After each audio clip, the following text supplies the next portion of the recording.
வசூலின் நாயகன் திரு ராமராஜன் சார் அவர்களை அன்போடு மேடைக்கு அழைக்கிறோம்.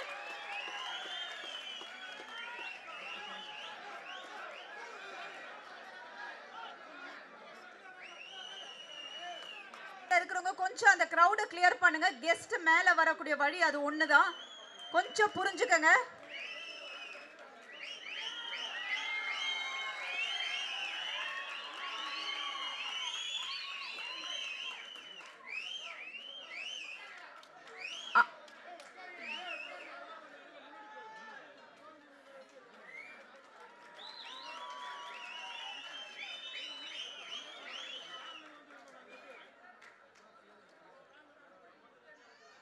Thank you sir, thank you so much.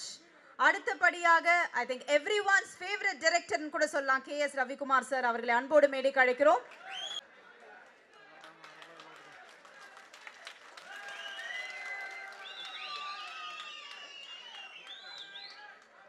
அடுத்தபடியாக MS பாஸ்கர் சார் அவர்களை அன்போடு மேடைக்கு அழைக்கிறோம்.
கண்டிப்பாவே இந்த டீம் ஓட கூட்டணி அப்படி இருக்கு. நிச்சயமாக இது ஒரு வெற்றி படமாக தான் அமையும். ஒரு எப்பொழுதுமே மக்களின் நாயகன் ஒரு சாமானியனாக தான் இருந்திருக்காரு. சோ அதனால இந்த படம் இன்னும் best wishes to the entire team.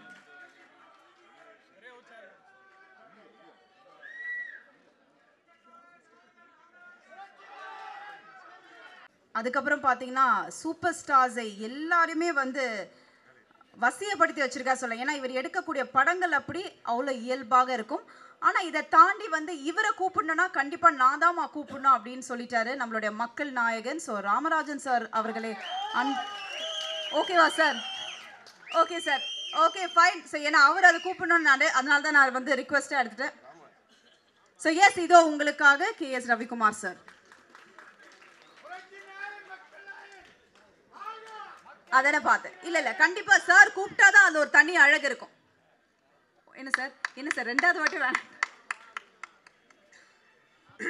அனைவருக்கும் வணக்கம்.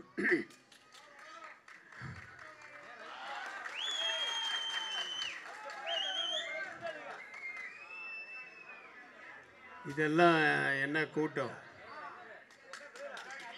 ஆக்சுவலாக நான் வந்து 87 எனக்கு மேரேஜ் ஆகிட்டு எனக்கு ஒய்ஃப் வந்து திருவண்ணாமலைக்குள்ளே நான் போகிறேன். அது கல்யாணத்துக்கு அப்புறம் ஒரு மாதமோ 2 மாதமோ கழித்து போகிறேன்.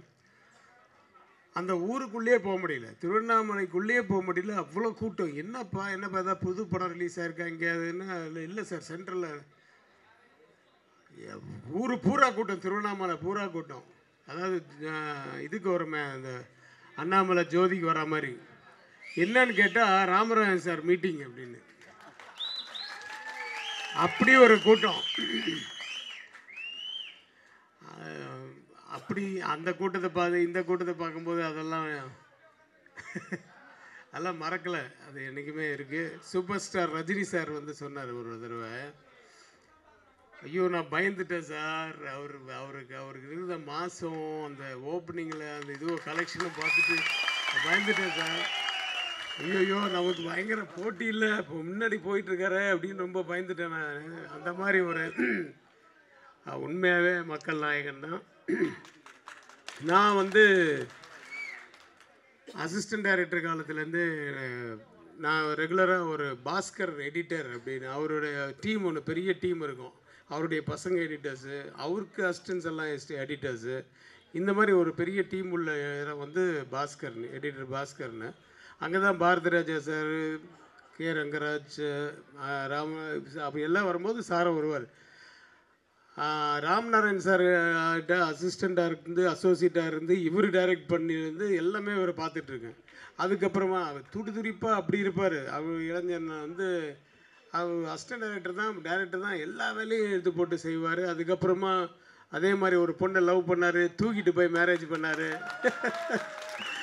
பெரிய பிரச்சனை அவங்க வீட்டில், எல்லாத்தையும் மீறி தூக்கிட்டு போய் கல்யாணம் பண்ணார். அந்த மாதிரி அப்படி எல்லாம் நான் பார்த்தேன் அவரை. நான் வந்து ஒரு 10 வருஷம், தட் இஸ் 1981 நான் அசிஸ்டன்ட் டைரக்டராக ஒர்க் பண்ணுறேன்.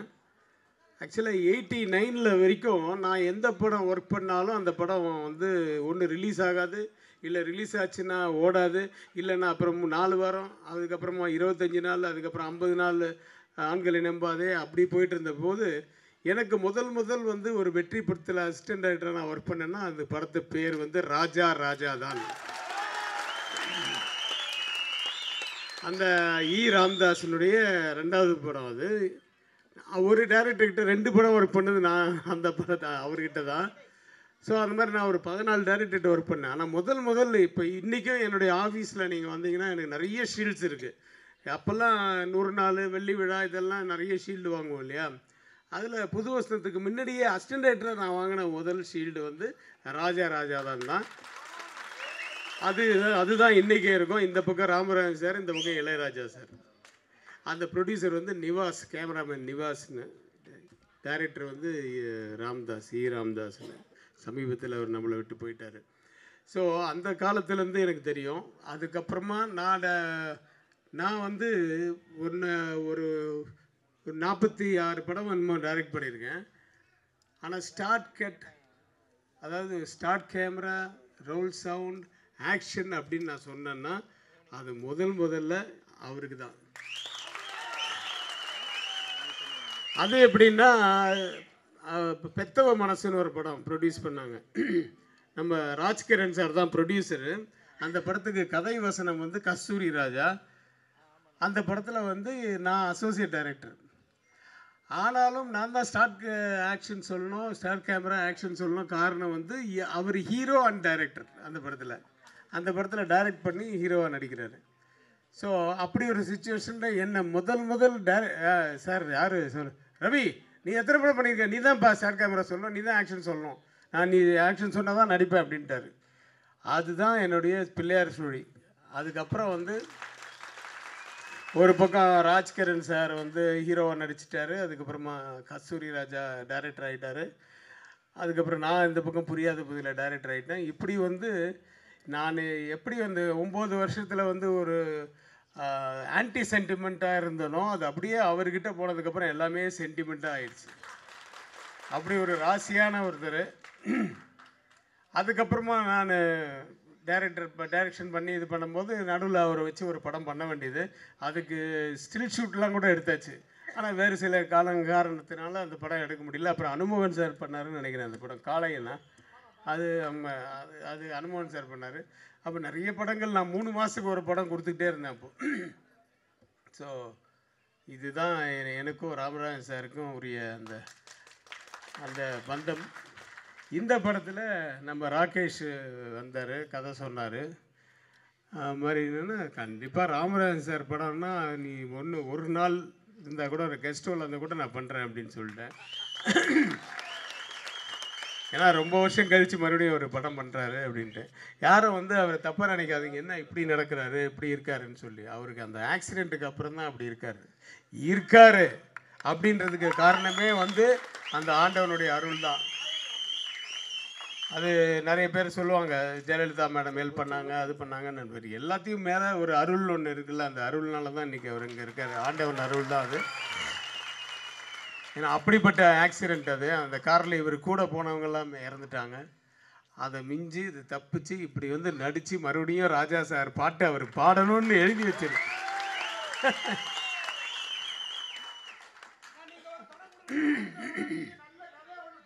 நீ ப்ரொடியூஸ் பண்ணிட்டு நான் கொடுத்துட்றேன்.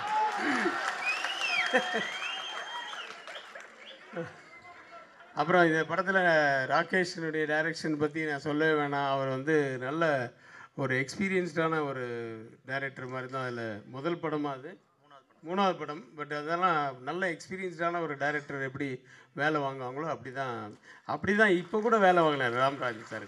ராமராஜன் சார் வந்து பிடிவாதமாக இல்லை, ரவிக்குமார் பேசுறதுக்கு முன்னாடி நான் பேசணும், அவரை பற்றி நான் 4 வார்த்தை பேசணும், நான் முதல்ல பேசுகிறேன், அப்புறம் நீங்கள் பேசிட்டீங்கன்னா அதாவது அதுதான் டைரக்டர். நீங்கள் பேசிட்டீங்கன்னா அந்த சாம் போயிடும். இன்றைக்கி யார் ஹீரோ, இந்த ஸ்டேஜுக்கு இன்றைக்கி யார் ஹீரோ? ராமராஜன் சார். அவர் கடைசியாக தான் பேசணும், அப்போ தான் சார் அது இருக்கணும். நான் வந்து இதுக்கப்புறம் ஒரு 3 ஃபங்க்ஷன் போனோம், ஈஸியாரில் எங்கே மகாபலிபுரத்துக்கிட்டலாம் போனோன்றதுனால நான் அது பேசிட்டு முன்னாடி போகிறேன் சார் அப்படின்னு சொல்லிட்டு அவர்கிட்ட பர்மிஷன் வாங்கிட்டு வந்தேன். இங்கேயும் ஒரு டைரக்டர் அவரோட திறமையை காமிச்சிட்டாரு. ஆனால் ட்ரெய்லர் பார்த்தேன், ரொம்ப நல்லா இருக்குது, ஒரு கிரிப்பிங்காக இருக்குது. அப்புறம் இளையராஜா சார் அந்த குழந்தை சாங் வந்து சூப்பராக இருக்குது. ஒரு வாட்டி கேட்கும்போதே அது மனசில் பதிஞ்சிருச்சு. அவர் இன்றைக்கி வரல அப்படின்னா அதுக்கு 1000 காரணங்கள் இருக்குது. அது வந்து ஒன்று எலெக்ஷன் டைமு, ஒன்று இந்த ஏரியா, இந்த கூட்டம், அதெல்லாம் வந்து அது இல்லாமல் அவங்க வீட்லேயே ஒரு சம்பவம் நடந்தது. அது மீறி வந்து அவர் இப்போ ஒரு விழாவுக்கு போயிருக்காரு, அதில் கூட நான் அவர் பேசலை இல்லை. ஸோ அவர் மனசு கஷ்டமாக இருக்கும்போது வேண்டாம், ஓகே, பட் படத்தை நல்லபடியாக கொடுத்தாரு. மறுபடியும் அடுத்த படத்துலேயும் அவர் தான் இசையமைக்க போகிறாரு, அப்போ பார்த்து போனாரா. எனக்கு இளையராஜா சாரோட நிறைய இப்போ கனெக்ஷன் இல்லைனாலும் இந்த ராமராஜன் சார் ராஜா தான் படத்துக்கு இளையராஜா தான் மியூசிக். அப்போ நான் ஃபஸ்ட் டைம் அவரை பார்த்தேன். அப்புறம் 2வது தடவை பார்த்தது வந்து ஒருவேளை இளையராஜா சார் இந்த இந்த வீடியோலாம் எதாவது கேட்டிருந்தாருன்னா அதுக்காக சொல்கிறேன். இளையராஜா சாரோட 2வது படத்துக்கு ஏவிஎம் சரவணன் சார் வந்து சக்திவேல்னு ஒரு படம் புக் பண்ணிட்டாரு. கம்போசிங் போய் உட்காடுறோம். அதுக்கு முன்னாடி தான் புருஷலட்சணம்னு ஒரு படம் ஓடி இருக்குது. அதில் வந்து பார்த்திங்கன்னா அந்த அம்மன் சாங்கு பெரிய ஹிட்டு. அதனாலே அந்த மாதிரி ஒன்று வேணும், அந்த மாதிரி ஒரு சுச்சுவேஷன் வேணும்னு சரவணன் சார் அவங்க பிரதர்ஸ் எல்லாம் சொன்னதுனால சரின்னு சொல்லிட்டு போய் கம்போசிங் உட்காந்த உடனே அவர் என்ன சுச்சுவேஷன் சொன்னேன். எந்த மாதிரி டைப்பில் வேணுன்றீங்க அப்படின்னோடனே நான் கோலவிழியம்மா ராஜகாளியம்மா பாளையத்தாயம்மா பங்காரு மாயம்மான்னு நான் அந்த பாட்டை ஃபுல்லாக சும்மா அப்போ தான் அதுக்கு முன்னாடி படம் தான்றதுனால ஃபுல்லாக இல்லை ஞாபகம். ஒரு தாலி வரம் கேட்க வந்தேன் தாயம்மா அப்படின்ட்டு அது மாதிரி எமோஷனல் ஆகிட்டு அதுக்கப்புறமா அவர் மெலடி வரணும் சார் அப்படின்னு அப்படி அவர் சிரிச்சுட்டே இது பண்ணார். வெளியில் வந்து சரவணன் சார், என்ன தம்பி நீங்கள் வந்து இந்த பாட்டை பாடிட்டீங்கன்னு. ஏன் சார், அது தேவாவோட பாட்டு, நீங்கள் இளையராஜா கிட்ட பாடிட்டீங்க. அவர் எவ்வளோ சார், அவர் சிரிச்சு தான் சார் கேட்டுட்டு இருந்தார். இல்லைப்பா, நீ வந்து இளையராஜா சார் பாட்டே சொல்லிட்டணும், இல்லைன்னா ஹிந்தி பழைய மியூசிக் டைரக்டர்ஸ் எம்எஸ் விஸ்வநாதன் சொல்லியிருந்தா கூட பரவாயில்ல, தேவா வந்து இப்போ ஒரு ஆப்போனண்ட்டாக இருக்கார்ல அப்படின்னாரு. சரின்னு நின்று லஞ்சுக்கு அப்புறம் மறுபடியும் அடுத்த சாங். அப்போல்லாம் ஒரு நாளைக்கே 3 சாங் 4 சாங்கெல்லாம் கம்போசிங். லஞ்சுக்கு அப்புறமா போகிறோம். என்ன சுச்சுவேஷன்னாரு. சார் இது ஒரு டூயட் தான் சார், ஒரு பெரிய சுச்சுவேஷனில் ஒரு இமேஜினேஷன் டூயட் தான் சார் அப்படின்னு. அப்படியா, ஏதாவது இன்ஸ்பிரேஷனுக்கு பாடு அப்படின்னாரு. நான் டக்குன்னு இவரை தான் நினச்சேன். உடனே ராமராஜன் சார் நினச்சிட்டு, மாங்குயிலே பூங்குயிலே சேதி ஒன்று கேளு, இந்த மாலையட தேடி வரும் நாள் எந்த நாள் அப்படின்ட்டு இது பண்ணீங்கன்னா அவர் போட்ட பாட்டாச்சே. அப்படியே சந்தோஷம் சரவணன் சாருக்கு. உடனே இம்மீடியட்டாக அந்த ரிதத்துக்கு ஏற்ற மாதிரி அவர் ஒரு ஹார்மோனியத்தில் மல்லிகை மட்டு மனசை தொட்டு இருக்குதடி ஆளுன்னு சொல்லி உடனே கொடுத்தாரு அந்த டியூன். அந்த மல்லிகை மட்டு சாங்கு பெரிய ஹிட்டு, இன்றைக்கும் போயிட்டுருக்கு. ஸோ என் வாழ்க்கையில் நடக்கிற அந்தந்த சம்பவங்கள் எல்லாமே நடுவில் ஒருத்தர் வருவார், அவர் ராமராஜன் சார். ஸோ எனக்கு மறக்க முடியாத ஒரு நபர், அதுக்கப்புறம் நண்பர். இப்போது என்னுடைய இயக்குனர் எல்லாத்தையும் மீறி என்ன இன்றைக்கி வந்து இந்த புது படத்துக்கு அப்புறம் ப்ரொடியூசர் மதி, வெரி குட். நல்ல அவரை பற்றி சொல்லி ஆகணும். ஏன்னா இன்றைக்கி ஏன்னா ஒரு மாதிரி ஹிந்தி ஸ்டைலில் இப்போ இருக்கார் அப்படின்னா, அப்புறம் ஹிந்தி அவரோட ஃப்ரெண்ட்ஸ் எல்லாம் கூட இல்லை ஹிந்தி தான் பேசிகிட்டு இருந்தாங்க. அவர் வந்து ராமராஜன் சாரோடைய ஃபேனு. சரி, ஓ பிரமாதம் அப்படின்னு சொல்லிட்டு ஏசி போடலன்னு சொல்லுங்கள், இது கொடுத்து பிரயோஜனம் இல்லை. ஸோ அந்த மதிக்கு வந்து என்னுடைய வாழ்த்துக்கள். இன்னும் நிறைய படங்கள் நீங்கள் பண்ணணும்.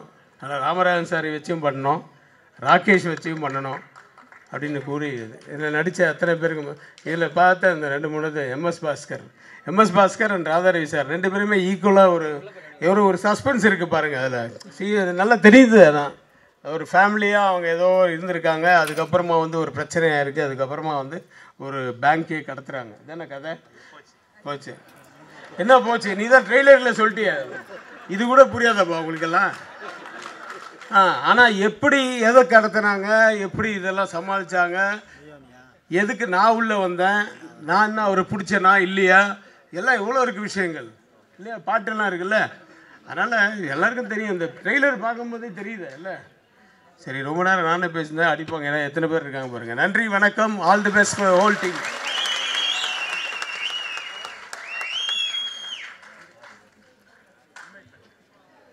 Thank you sir, thank you so much and thank you RV Udhayakumar அவர்களை அன்போடு வரவேற்கிறோம். Thank you sir for joining. ஆஹா, நமக்கு தெரிஞ்ச ஒரு விஷயம் தானே, ரவிக்குமார் சார் வந்தாலே அது வேற மாதிரி ஒரு ஸ்பீச் தான் இருக்கும். So thank you for that sir. அடுத்தபடியாக பார்த்தீங்கன்னா எந்த ஒரு கேரக்டர் கொடுத்தாலும் நடிக்கக்கூடிய ஒரு நடிகை தான். ஸோ அடுத்தபடியாக வினோதினி அவர்களை அன்போடு பேச அழைக்கிறோம்.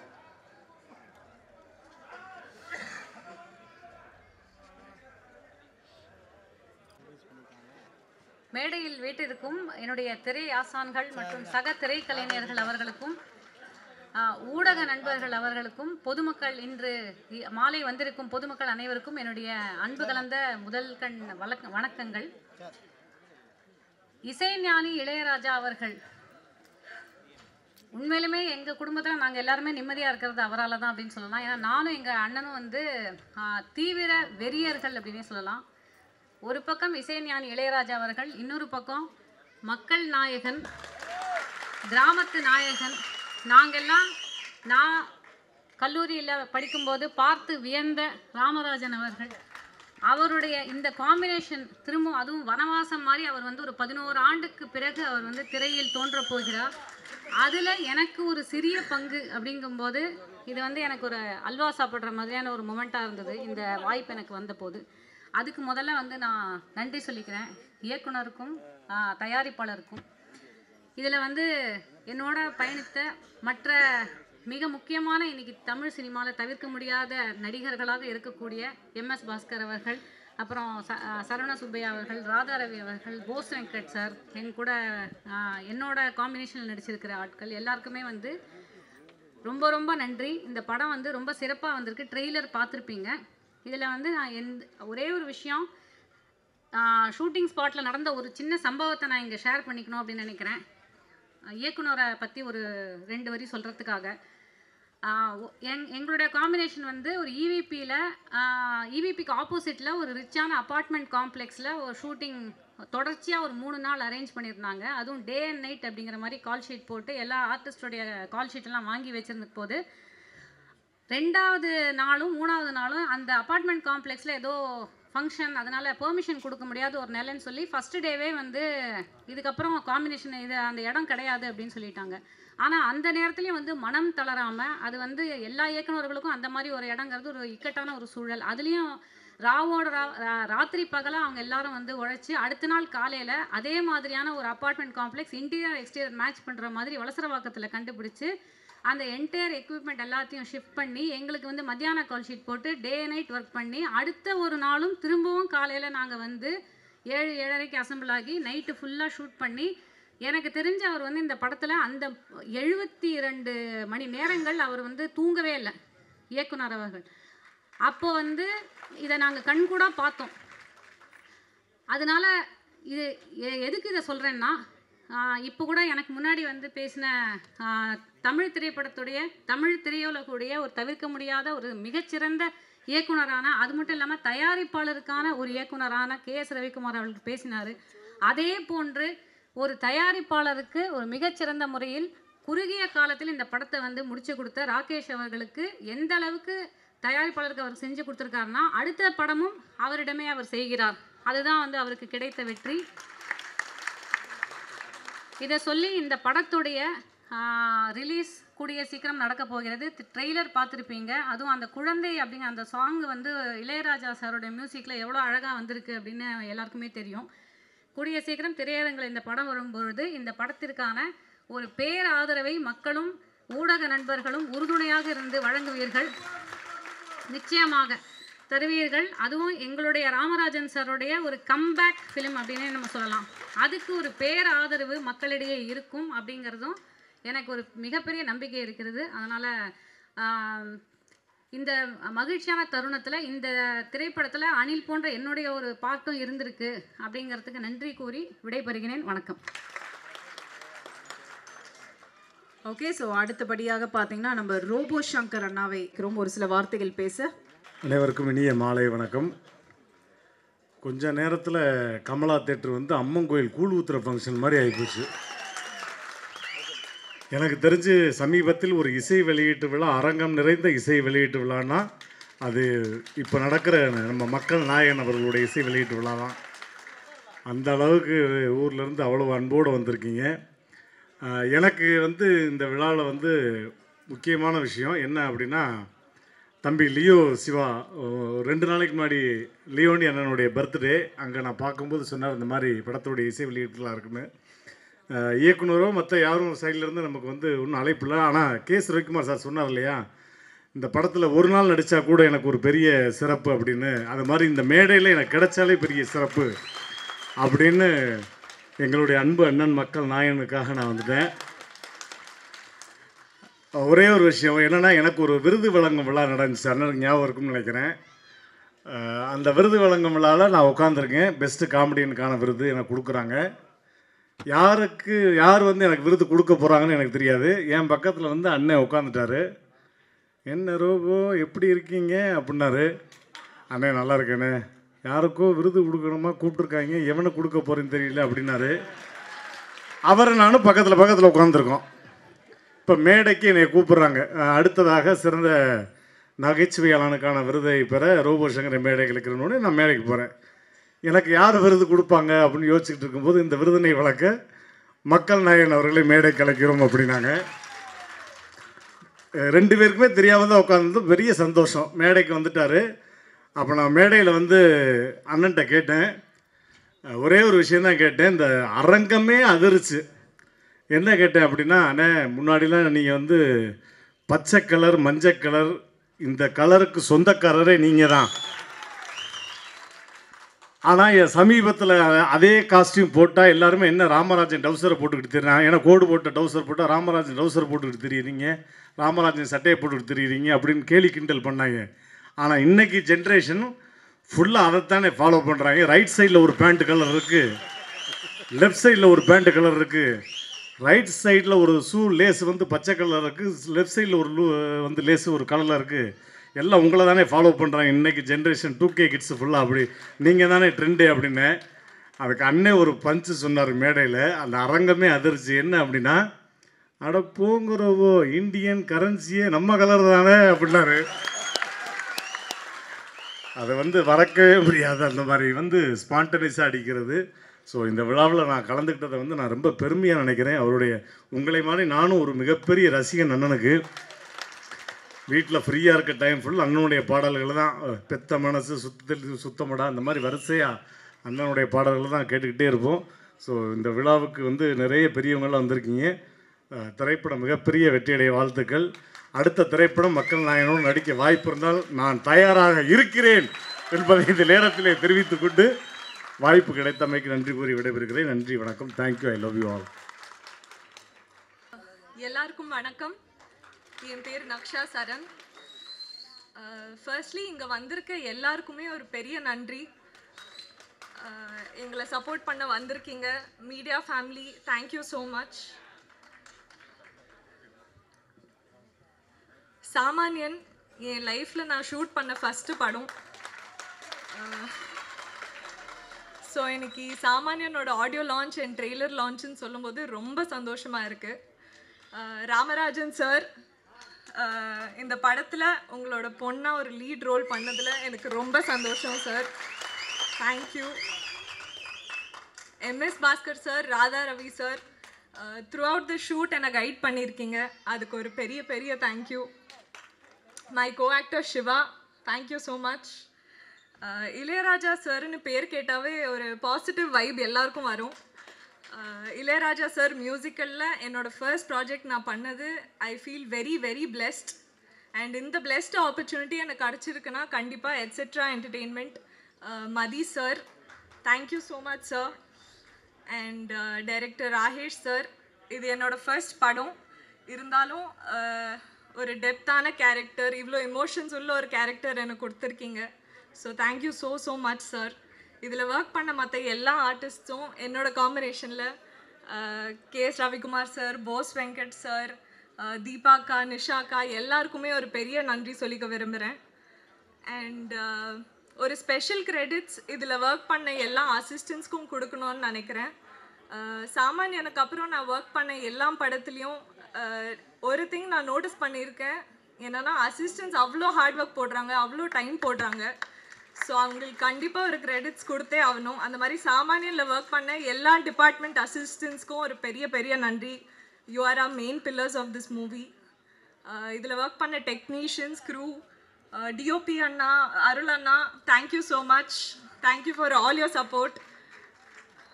சாமானியன் சீக்கிரமே தியேட்டர்ஸ்க்கு வரப்போகுது. ஸோ நீங்கள் உங்கள் எல்லாருக்கும் கண்டிப்பாக படம் பிடிக்கும்னு நம்புகிறேன். தேங்க்யூ, நன்றி, வணக்கம். Thank you Naksha. And just a small request, ஏன்னா 9 மணிக்கு நம்ம தேட்டரை கொடுத்துடணும், ஓகேங்களா? அதுக்குள்ளே கெஸ்ட்டுக்கு ஒரு சின்ன ரிக்வெஸ்ட், ஒரு 2 minutes அது மாதிரி பேசுனீங்கன்னா நல்லாயிருக்கும். Just a small request. Thank you so much. And அடுத்தபடியாக பார்த்தீங்கன்னா இயக்குனர், நடிகர் மற்றும் சிட்டிசன் அப்படின்னு சொன்னால் புரிஞ்சிடும், சரவண சுப்பையா அவர்களை அன்போடு மேடைக்கு அழைக்கிறோம்.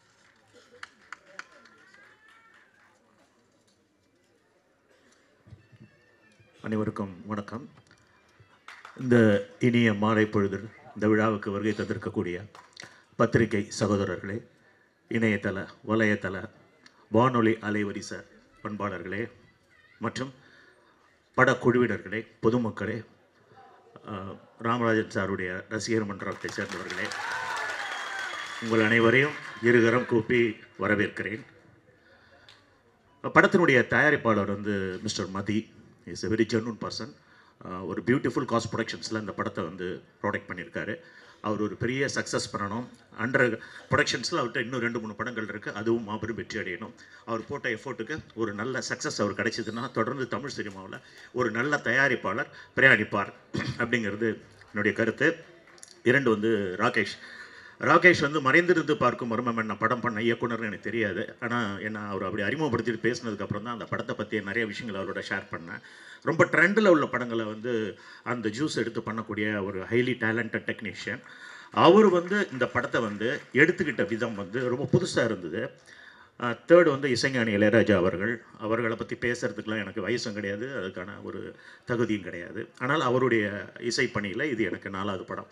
விடுதலை 1, 2, நாதமுனி அப்படின்னு சொல்லிட்டு இந்த படம் இன்னும் பிரயாணிக்கணும்னு நினைக்கிறேன். அப்புறம் மக்கள் நாயகன் சார், அவருடைய படங்கள் எவ்வளோ பெரிய சாதனைகளை படைத்திருக்கு அப்படிங்கிறத ரவிக்குமார் சார் ஓப்பனாக சொன்னார். சூப்பர் ஸ்டார் ரஜினிகாந்த் சாரே அவருடைய படம் ரிலீஸ் அப்போ பயப்படுவார், என்ன சார் இப்படி ஒரு மாசு இருக்குது அப்படின்னு சொல்லியிருந்தேன். அப்படிப்பட்ட ஒரு வெற்றியை தொட்டவர். பட் நான் ஒரு விஷயத்தை மட்டும் இங்கே சொல்ல விரும்புகிறேன். ஒரு மேஜிக்கல் மூமெண்ட் இல்லாமல் எந்த விஷயமுமே நடக்காது. இந்த படத்தில் அந்த அதிசயம் எப்படி நடந்துச்சுன்னா ஒரு சில பேரால் நடந்திருக்கு.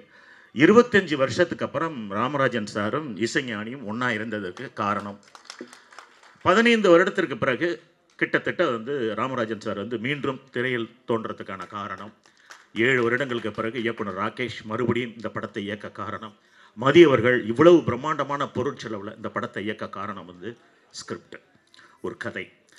கதாசிரியர் வந்து கார்த்திக் குமார் இல்லையா, ஓகே, அவருடைய கதையை வந்து எப்படி எடுத்துக்கிட்டு வேலை வாங்கணுங்கிறது தெரிஞ்சு ராகேஷ் வந்து அப்படி ஒரு எஃபோர்ட் போட்டு ரொம்ப டெக்னிக்கலாக சவுண்டை எடுத்தார். எடுக்கிற கூட நான் கேட்டேன், இது வந்து மக்கள் நாயகன் படம் மாதிரியே இல்லையப்பா, மேக்கிங்ஸ் பயங்கரமாக இருக்கே அப்படின்னு.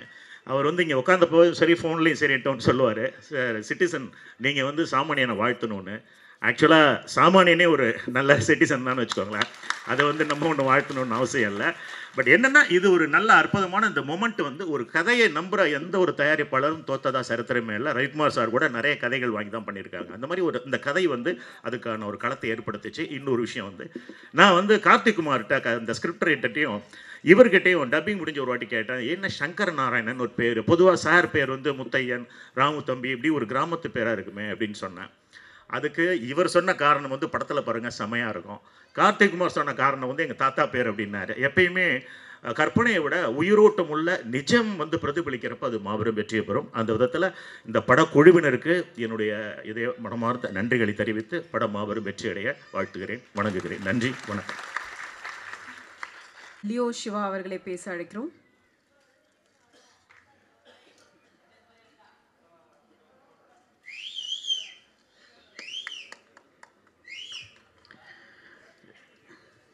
என ஈன்ற தாய் தந்தையரை வணங்குகிறேன். மேடையில் வீட்டில் இருக்கும் அனைத்து ஆண்டோர் சான்றோர் அனைவரையும் வணங்கி, ஆக்சுவலாக இந்த படத்தில் நான் எப்படி உள்ளே வந்தேன் அப்படின்னா, இதே மாதிரி ஒரு டீசர் லான்ச் வந்து டி நகரில் இருக்க கிருஷ்ணவேணி தேட்டரில் நடக்குது. அப்போ வந்து என் ஃப்ரெண்டு ஒருத்தர் மூலிமா நான் ராமராஜன் சாரை பார்க்கணும் அப்படின்றதுக்காக அந்த தேட்டருக்கு நான் டீசர் லான்ச்சுக்கு போயிருந்தேன். அப்போ தான் மதி சாரை வந்து நாங்கள் மீட் பண்ணப்போ கை கொடுத்துட்டு நான் டீசர் லான்ச்சில் ஒரு ஓரமாக உட்காந்து டீசர் லான்ச் நான் பார்த்துட்டு ரொம்ப நல்லா அருமையாக இருந்துச்சு. ஏன்னா இசைஞானியும் மக்கள் நாயகனும் ரொம்ப வருஷம் கழிச்சு சேர்றாங்க, இதெல்லாம் நேரில் பார்க்கணும் அப்படின்னு சொல்லி நேரில் போயிருந்தேன். அப்போ மதி சார் என்னை பார்த்துட்டு அப்போ அதோடு அது முடிஞ்சிருச்சு. அடுத்து ஒரு நாள் எனக்கு ஒரு கால் வந்துச்சு ஒரு அன்னோன் நம்பர்லேருந்து. அப்போ அட்டன் பண்ணப்போ மதி சார் தான் பேசுனாங்க. நான் இது மாதிரி மதியழகன் ப்ரொடியூசர் பேசுகிறேன் தம்பி, இது மாதிரி இந்த ஸ்கிரிப்டுக்கு வந்து ஒரு முக்கியமான ஒரு ரோல் இருக்குது, நீங்கள் தான் பண்ணணும் அப்படின்னு சொல்லி கேட்டாங்க. கேட்கும்போது அதுவாக வந்து நமக்கு கிடைக்கும்போது வேணான்னு யாராவது சொல்லுவாங்களா? அதுவும் மக்கள் நாயகன் கூட அவர் மருமகனாக ஒரு கேரக்டர் பண்ணுற வாய்ப்பு வந்து கிடைக்கும்போது எதுவுமே கேட்கல. சார் நான் கண்டிப்பாக அதை நான் பண்ணிடுறேன் சார் அப்படின்னு ஃபஸ்ட்டு அவங்கள்ட்ட நான் சொன்னதுக்கப்புறம், இயக்குனரை நீங்கள் மீட் பண்ணுங்கள். ஃபஸ்ட்டு நீங்கள் ஸ்டோரி சொன்னது மதி சார் தான். இந்த வாய்ப்பை கொடுத்த மதி சாருக்கு என்னுடைய முதல் நன்றியை நான் தெரிவிச்சுக்கிறேன். இங்கே இரண்டாவது நான் இயக்குனர் போய் நேரில் சந்திக்கிறேன். என்னை பார்த்தோன்னே சொல்கிற முதல் வார்த்தை, மண்மனம் மாறாத முகம் யா அப்படின்னாங்க. ரொம்ப சந்தோஷமாக இருந்துச்சு. அதே மாதிரி மண்மனம் மாறாமல் இந்த படத்தை வந்து எடுத்து கொடுத்துருக்காங்க. அந்த படைப்பை பார்க்கும்போது உங்களுக்கே தெரியும், ரொம்ப அழகாக எடுத்திருக்காங்க. உண்மையிலேயே பயந்துட்டு தான் போனேன் எப்படி இருக்கும் அப்படின்ட்டு. ஆனால் ரொம்ப அழகாக தத்ரூபமாக ரொம்ப அழகான ஒரு வாழ்வியலை வந்து கொடுத்துருக்காங்க. ஸோ வந்து இந்த படத்தில் நான் பண்ணுறது எனக்கு மிக மிக பெருமையாக நான் நினைக்கிறேன். அது எல்லாத்தையும் மீறி ராஜா சார் காலேஜ் படிக்கும்போது ஒரு 150 ரூபா ரேடியோ அதை ரூமில் ஒரு ஓரமாக ஜன்னல் ஓரமாக வச்சு சரியாக கேட்காது. அந்த ஆண்டனாவில் வந்து ஒரு வயரை மாட்டி மேலே மாடியில் போய் பண்ணால் தான் கேட்கும். அந்த மாதிரி மாட்டி தான் இளையராஜா பாட்டு எப்போவுமே ரூமில் ஓடிக்கிட்டே இருக்கும். எங்களுக்கு வந்து சாப்பாடு தண்ணி எல்லாமே இளையராஜா சார் சாங்க தான். அப்படி இளையராஜா சாரோட எல்லாருமே வெறியர்கள் தான், அது நம்ம எல்லாருமே சொல்ல தேவையில்ல. அப்படிப்பட்ட வெறியனாக இருந்தேன் நான் வந்து இன்றைக்கி நம்ம நடிக்கிற படத்துக்கு ராஜா சார் நம்ம முகத்தை பார்த்து ஒரு மியூசிக் போடுறாங்க அப்படின்னு நினைக்கும் போது எனக்கு அப்படியே புல்லரிக்குது. இன்றைக்கி சார் வருவாங்க என்னென்னமோ பேசணும்னு சொல்லி வச்சுருந்தது எல்லாமே எனக்கு பிளைண்ட் ஆயிடுச்சு. அப்படியே சுத்தமாக என்ன பேசுகிறேனே தெரில. ஸோ ரொம்ப நேரம் எடுத்துக்க விரும்பலை. இந்த படத்தில் வந்து எனக்கு நிறைய உறவுகளை சம்பாரிச்சிருக்கேன். ஏன்னா அவருக்கு மருமகனை அந்த படத்தில் பண்ணியிருக்கேனே தவிர எப்போவுமே ஒரு வாயார அப்பான்னு தான் கூப்பிட்றேன் நான் மக்கள் நாயகனை. எந்த ஒரு விஷயமா இருந்தாலும் இப்போ முந்த நாள் வந்து அப்பாவுக்கு பிறந்த நாள், அதுக்கு கூட கால் பண்ணும்போது நான் அப்பா எப்படிப்பா இருக்கீங்க, தம்பி நல்லா இருக்கேன் தம்பி எப்படி இருக்கீங்க நீங்கள், அப்பா எப்படி இருக்காங்க, அப்பா கொடுங்க ஃபோனை கொடுங்க அப்படின்னு சொல்லி அவ்வளோ ஒரு ஒரு ரொம்ப எளிமையான நம்மலாம் வியந்து பார்க்குற ஒரு மனுஷன் வந்து இவ்வளோ சாதாரணமாக பேசுவாரா அப்படின்றத நேரில் நான் பழகினப்போ தான் எனக்கு தெரிஞ்சிச்சு. ஸோ வந்து ஒரு மனுஷன் வந்து பெரிய மனிதனை ஆகிறதுக்கு மிக முக்கிய காரணம் தன் எளிமை தான் அப்படிங்கிறத வந்து நான் அவர்கிட்ட வந்து நான் கற்றுக்கிட்டேன். ஸோ எல்லாருக்குமே என் கூட எனக்கு இந்த படத்தில் அப்பாவா பண்ணுறக்க MS Bhaskar sir, Radha Ravi sir, என்னோட கோ ஆர்டிஸ்ட் நக்ஷா ரொம்ப நல்லா பண்ணிருக்காங்க. இது அவங்களுக்கு முதல் படம். அவங்க வந்து இது மாதிரி இன்னும் மென்மேலும் வெற்றி படங்களில் வந்து நடிக்கணும்னு சொல்லி இந்த இடத்துல நான் விஷ் பண்ணுறேன். ஸோ எல்லாருக்குமே நன்றி. எனக்கு யாரை சொல்லணும்னு தெரியலை. ஸோ இந்த படத்தில் ஒர்க் பண்ண அனைவருக்கும், அசிஸ்டன்ட் டெக்னீஷியன்ஸ் எல்லாருக்குமே நன்றி. நான் யாராவது விட்டுருந்தா என்னை மன்னிச்சிருங்க. ஸோ வந்து இந்த படம் வந்து ஒரு மாபெரும் வெற்றி படமாக வந்து வர்றதுக்கு என்னுடைய பெரிய வாழ்த்துக்களை தெரிவித்து நன்றி விரும்புகிறேன். அடுத்தபடியாக சூப்பர் குட் இயக்குனர் மற்றும் நடிகர் சுப்பிரமணியம் அவர்களை மேடை பேச அழைக்கிறோம்.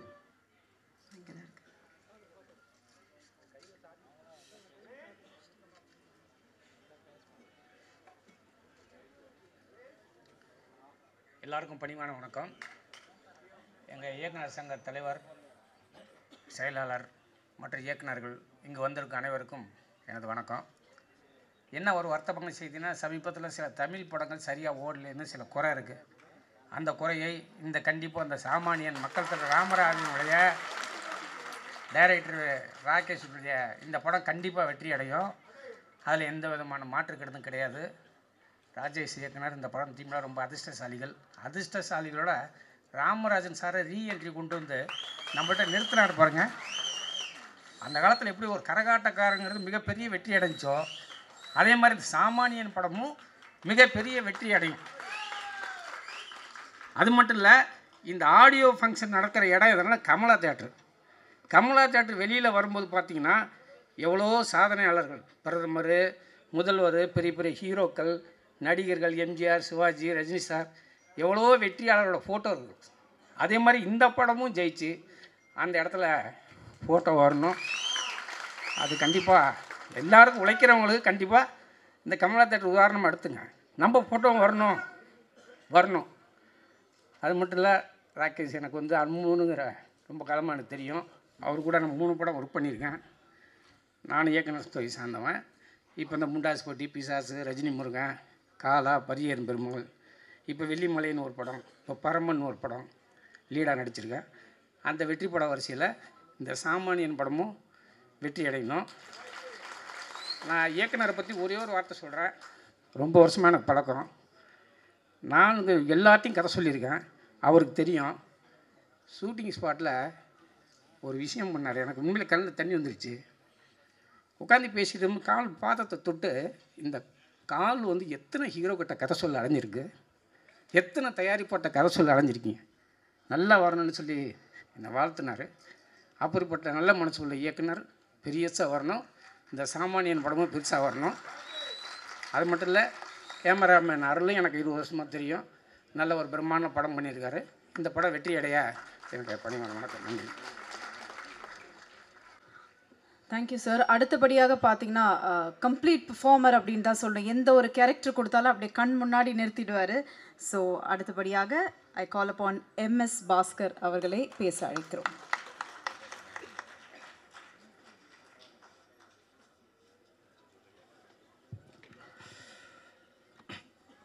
எல்லாருக்கும் வணக்கம்.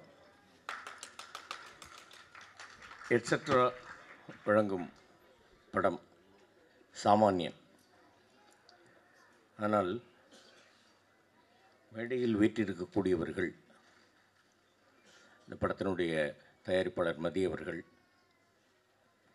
இயக்குனர் அன்பு தம்பி எங்கள் பக்கத்து ஊர்க்காரரு ராகேஷ் அவர்கள், வந்திருக்கக்கூடிய நீங்கள், மேலும் மேகம் மறைத்து விட்டதே என்பதற்காக நட்சத்திரம் இல்லாமல் போய்விடுவதில்லை. 11 ஆண்டுகள் மறைத்திருந்த விதி எனும் மேகம் விலகி மீண்டும் வந்திருக்கக்கூடிய சோலை புஷ்பங்கள் படத்தில் நான் டப்பிங் பேசும்பொழுது காலத்திலிருந்து இந்த படத்தில் அவரோடு இணைந்து நடிக்கும் வரை எங்கே பார்த்தாலும் எத்தனை பெரிய வெற்றி மகுடங்கள் அவருடைய தலையில் அவர் சுமந்திருந்தாலும் அணிந்திருந்தாலும் எந்த விதமான கர்வமும் இல்லாமல் எல்லோரிடமும் பழகக்கூடிய எங்கள் ஐயா, உங்கள் எல்லாருடைய உயிர் ஐயா ராமராஜன் அவர்களும் சாதாரணமானவர் இல்லை. இசையமைத்திருக்கக்கூடிய மாஸ்ட்ரோ இளையராஜா அவர்களும் சாதாரணமானவர் இல்லை. இந்த மேடையில் இருக்கக்கூடிய எல்லோருமே, யாருமே சொல்கிறேன், எல்லாருமே சாதித்தவர்கள் தான். எல்லோருமே நிறைவான மனதிற்கு சொந்தக்காரர்கள் தான். எனக்கு ஒரு சின்ன ஆசை, அது நிறைவேறணும். இன்று இருக்கக்கூடிய இதே மக்கள் திரள் இந்த படத்தின் 100வது நாள் வெற்றி விழாவிலும் இருக்க வேண்டும். கரகாட்டக்காரன் என்ற மாபெரும் வெற்றி படத்தை மீறி இந்த படம் அதற்கு மேல் ஒரு 50-75 நாட்கள் ஓட வேண்டும் என்று எல்லாம் வல்ல இறைவனை வேண்டுகிறேன். மீண்டும் வந்திருக்கும் ஐயா அவர்களை உங்கள் எல்லார் மாதிரியும் நானும் ஒரு ரசிகனாக வாழ்த்தி மீண்டும் வருக ஐயா அப்படின்னு வரவேற்கிறேன். மறுபடி இடைவெளி இல்லாமல் நடிங்க. மக்கள் நாயகன்ற பட்டம் உங்களுக்கு தான், வேறு யாரும் கிடையாது. நீங்கள் நடிங்க, நடிச்சுக்கிட்டே இருங்க, உங்களோடு சேர்ந்து நாங்களும் நடிக்கிறோம் அப்படின்னு ஒரு ஆசையை அவர்கிட்ட வைக்கிறேன், ஒரு வேண்டுகோளாகவும் வைக்கிறேன். இதே ஆதரவும் இதே அன்பும் ஐயா அவர்களுக்கும் கலைஞர்களாகிய எங்களுக்கும் உங்களிடமிருந்து என்றென்றும் கிடைக்க வேண்டும். நீங்கள் அனைவரும், நாங்கள் அனைவரும், தம்பி ராகேஷ் அவர்களும் ப்ரொடியூசர் அவர்களும் எல்லோரும் எல்லா வளமும் நலமும் பெற்று வாழ இறைவன் அருள் புரியட்டும் என்று வேண்டி விடைபெறுகிறேன். நன்றி, வணக்கம். இவருக்கு மைக்கை பிடிக்குமா இல்லை மைக்குக்கு இவரை பிடிக்குமான்றது தெரியாது, அப்படிப்பட்ட ஒரு நபர் தான். ஆனால் மொத்தத்தில் நம்ம எல்லாருக்கும் இவரோட பேச்சு ரொம்ப பிடிக்கும். ஸோ லியோனி சாரை பேச அழைக்கிறோம்.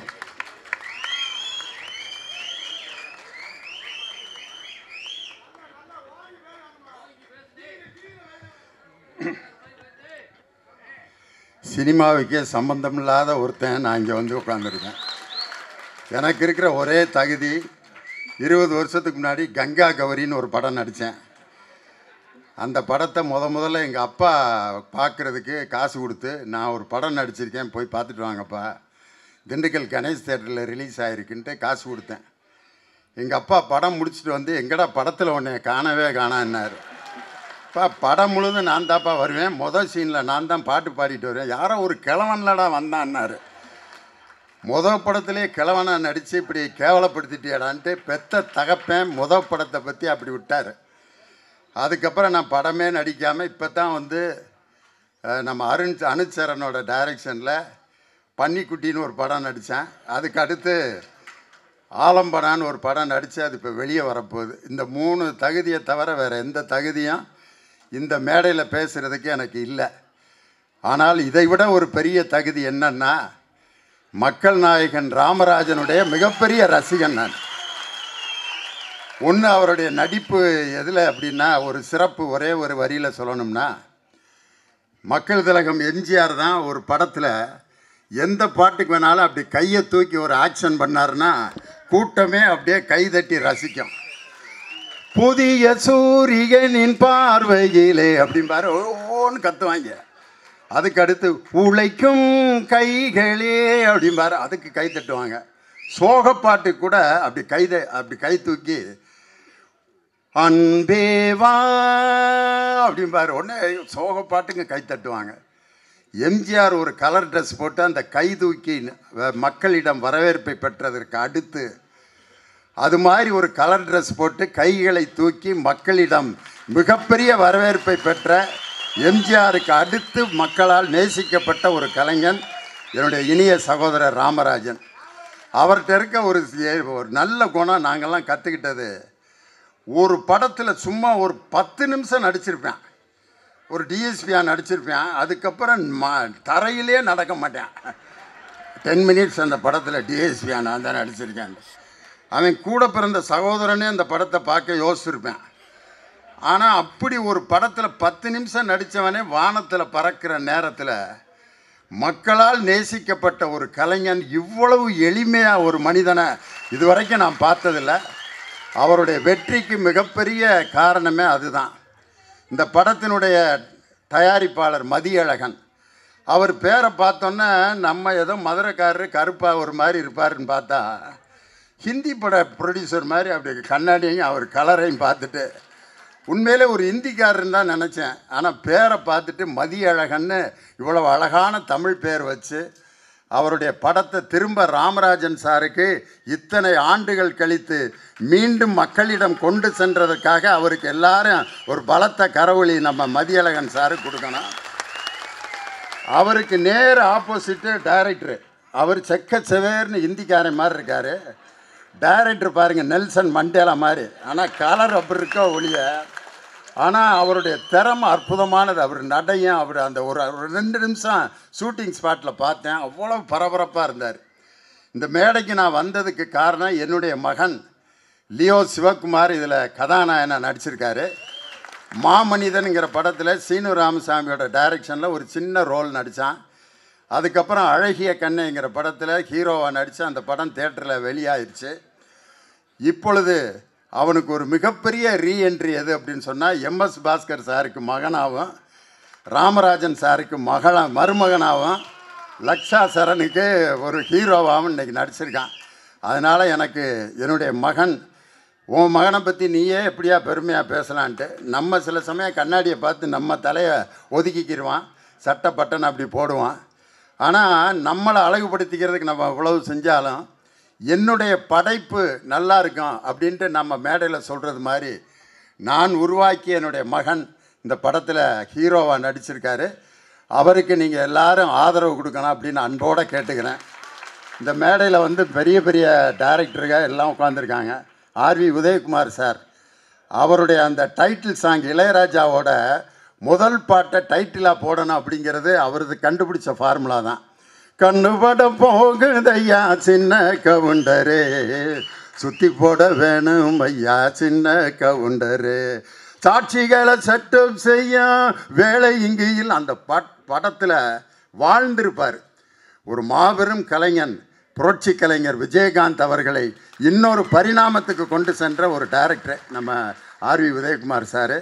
பேரரசர் அதேமாதிரி பேசிட்டு போயிருக்காரு நம்ம KS ரவிக்குமார். நான் நிறைய பேர் உட்காந்துருக்காங்க, ஒவ்வொருத்தரையாக நான் சொல்லணும், ரொம்ப ஆசையாக இருக்குது.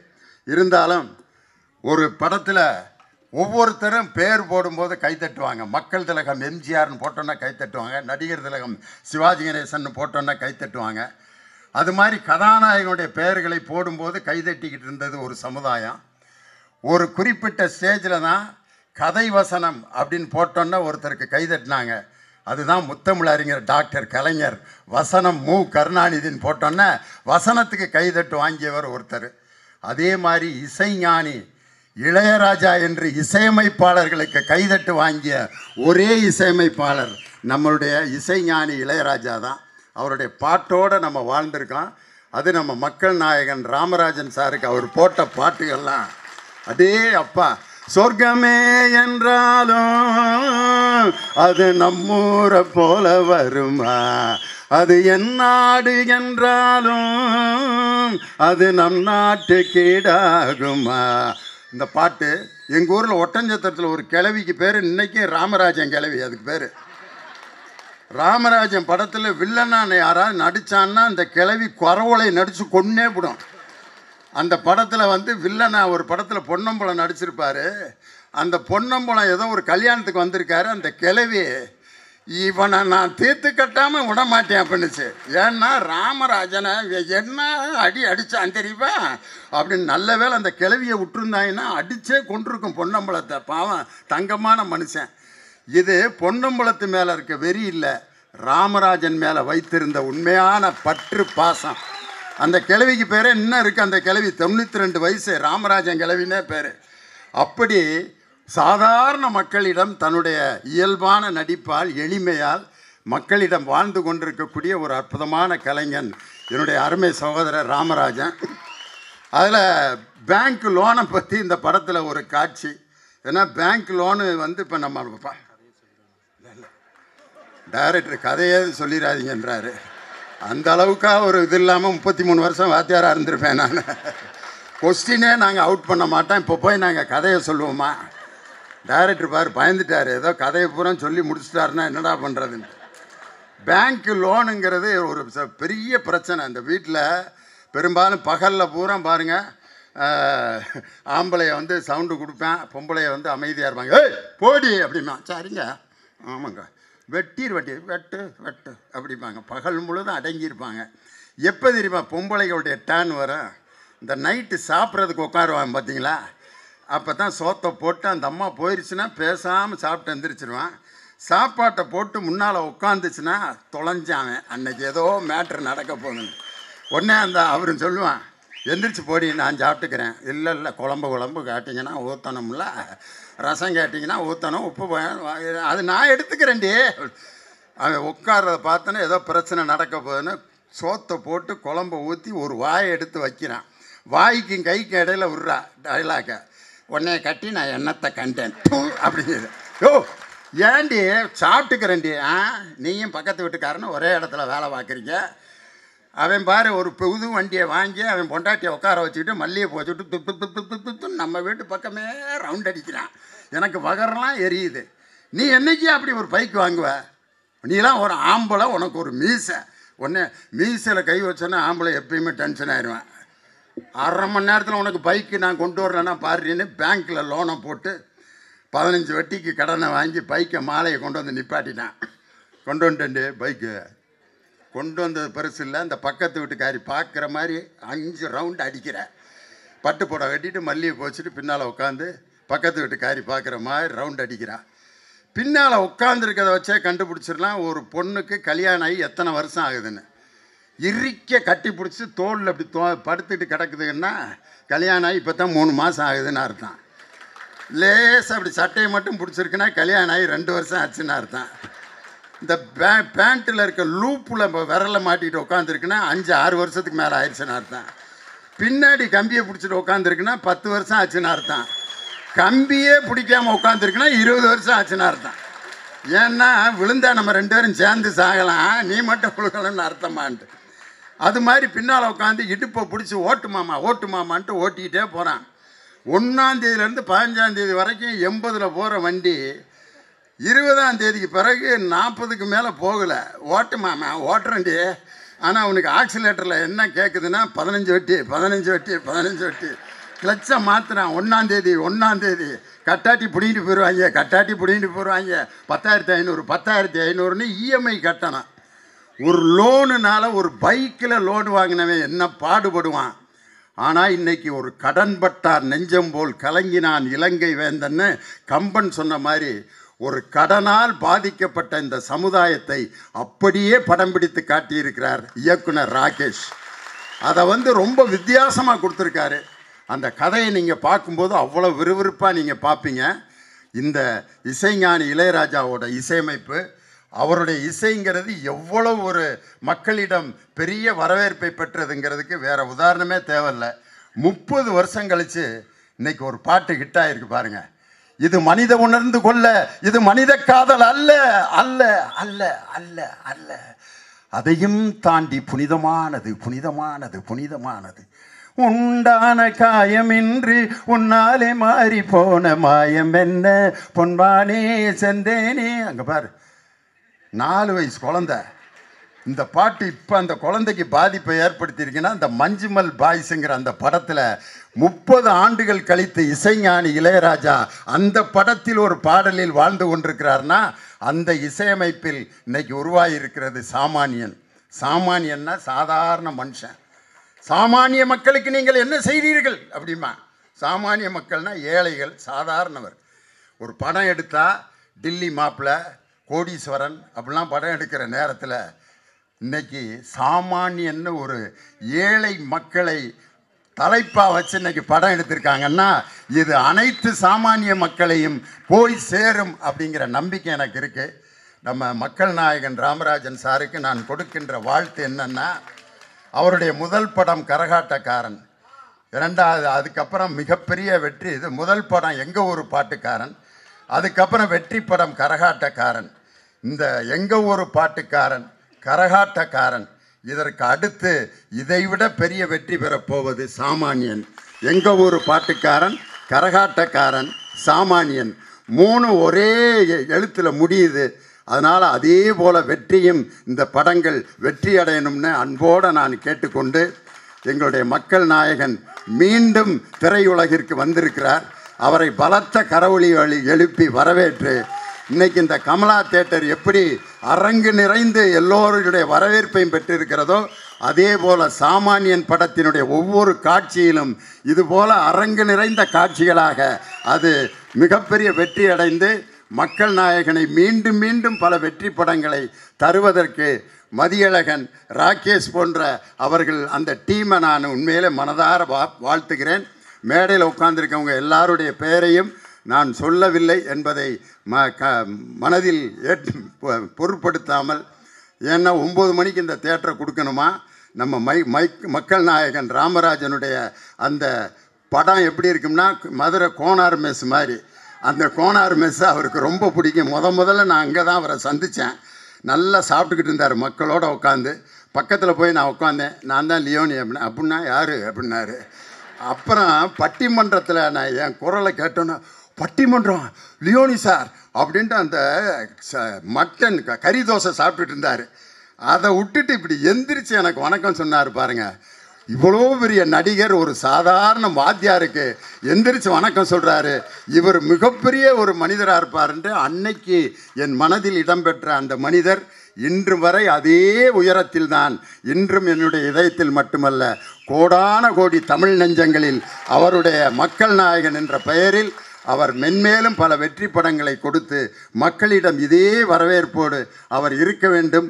அவருக்கு நீடி ஆயுளையும் நல்ல உடல் நலத்தையும் இயற்கையும் இறைவனும் கொடுக்க வேண்டும் என்று உங்கள் அனைவரின் சார்பாக அவரை அன்போடு வாழ்த்தி விடைபெறுகிறேன். வணக்கம். Thank you sir, thank you. அதாவது பைக்கில் இத்தனை வெரைட்டி இப்படி போக முடியும்னு நீங்கள் தான் சார் சொல்லியிருக்கீங்க. Thank you so much. உதயகுமார் அவர்களை ஒரு சில வார்த்தைகள் பேச அழைக்கிறோம்.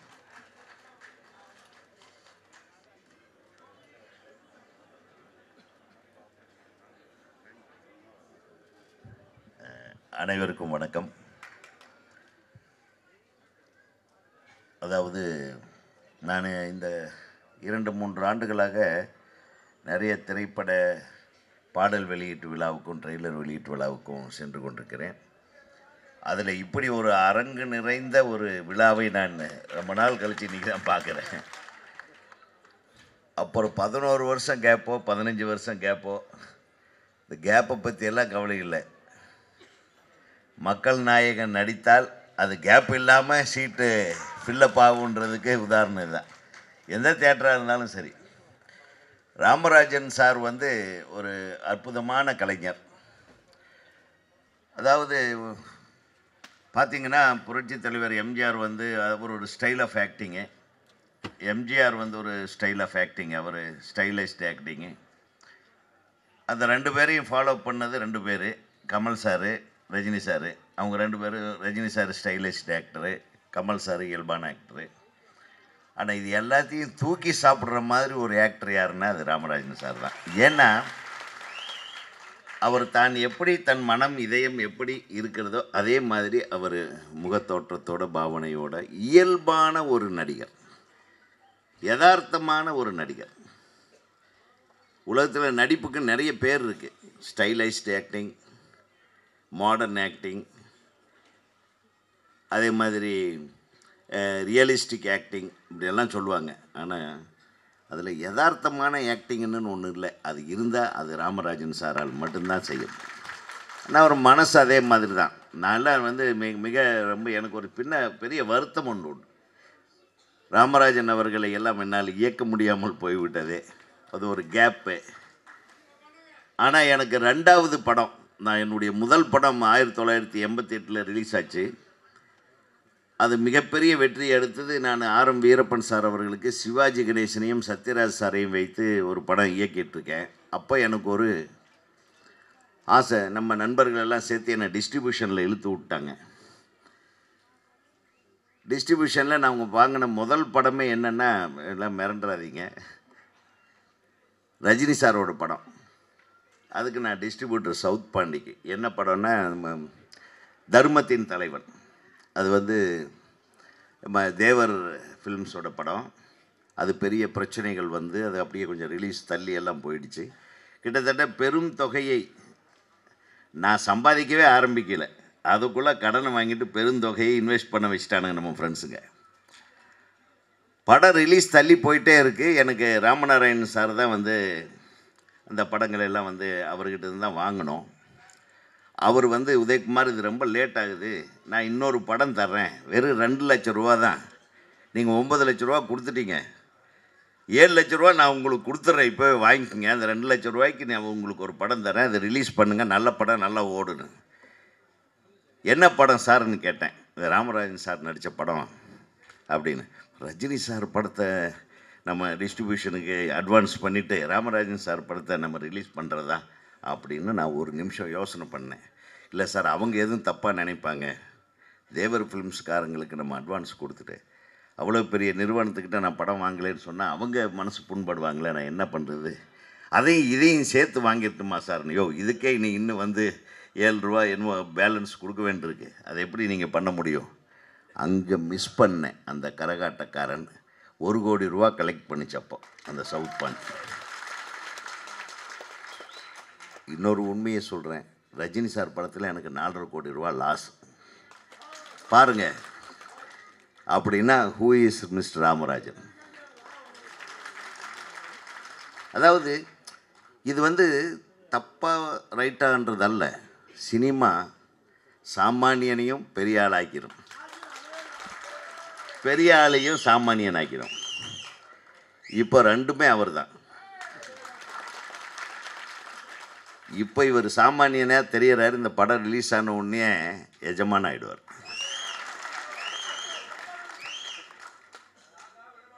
ரெண்டாவது விஷயம் என்னென்னா, இவருடைய மனசு ரொம்ப ஒரு பூ மாதிரி, பூவை விட மென்மையான ஒரு மனசுன்னு சொல்லலாம். நான் பல விஷயங்களில் பல தடவை அவர் கூட நான் பேசியிருக்கேன், பழகியிருக்கேன். எந்த இடத்துலையும் அந்த அன்பு மாறாமல், அந்த பண்பு மாறாமல், அந்த சாஃப்டாக பேசுகிறது, அந்த பழக்கம் இருக்குது பாருங்கள், அது வந்து அவர்கிட்ட இருந்து கற்றுக்கணும். புரட்சி தலைவருக்கு அடுத்தது அண்ணன் சொன்னார், அண்ணன் ரொம்ப அழகாக சொன்னார், இந்த பாட்டெல்லாம் பாடி லியோ சார் அவர் சூப்பராக பேசினார். நான் சொல்கிறேன், இவர் தான் சின்ன மக்கள் திலகம். உண்மையா நம்ம அப்படி கூப்பிடலாம், தப்பு இல்லை. யார் எளிமையான ஒரு ஏழை பங்காளனாக ஒரு சாதாரண மக்களுக்கு உதவி செய்கிற, இப்போ நம்ம இவர் சொன்னார், சவுந்தர் சொன்னார், நம்ம இவர் பிஆர்ஓ அண்ணன் சொன்னார், என்ன தயாரிப்பாளர் ஆக்குனாருன்னு. இந்த மாதிரி ஜெய்சங்கர் சார் சொல்லுவாங்க, திருமண பக்கமெல்லாம் ப்ரொடியூசர்களை உருவாக்கி விட்டுருவார். எவனோ ஒருத்தன் அவன் அட்வான்ஸ் 20,000 ரூபா கொடுத்தாலும் சரி, 10,000 ரூபா கொடுத்தாலும் சரி என்ன, ஆனால் தான் நேசிக்கிறவர்களெல்லாம் தயாரிப்பாளர்களாக மாற்ற முயற்சித்து அதில் வெற்றி கண்டவர் திரு ராமராஜன் அவர்கள். அந்த விஷயத்தில் சரி, நிறைய பேசுறதுக்கு நேரம் இல்லை. நம்ம இயக்குனரை பற்றி சொல்லணும். திரைப்பட கல்லூரி மாணவர் இங்கே ராகேஷ், உன்னைத்தான்ப்பா சொல்லியிருக்கேன், உனக்கு இது மிகப்பெரிய வெற்றி படமாக அமைய தமிழ்நாடு திரைப்பட இயக்குநர்கள் சங்கத்தின் தலைவர் என்ற முறையிலும் எங்கள் சங்கத்தின் சார்பாகவும் நான் வந்து உன்னை வாழ்த்துகிறேன். ஏன்னா அவ்வளவு ஆசை, நான் இங்கே இந்த ஃபங்க்ஷனுக்கு வரணுன்ட்டு ஃபோன்லேயே பேசிகிட்டு இருப்பேன், நான் வந்துடுறேன், எப்படியாவது வந்துடுறேன் அப்படின்னு.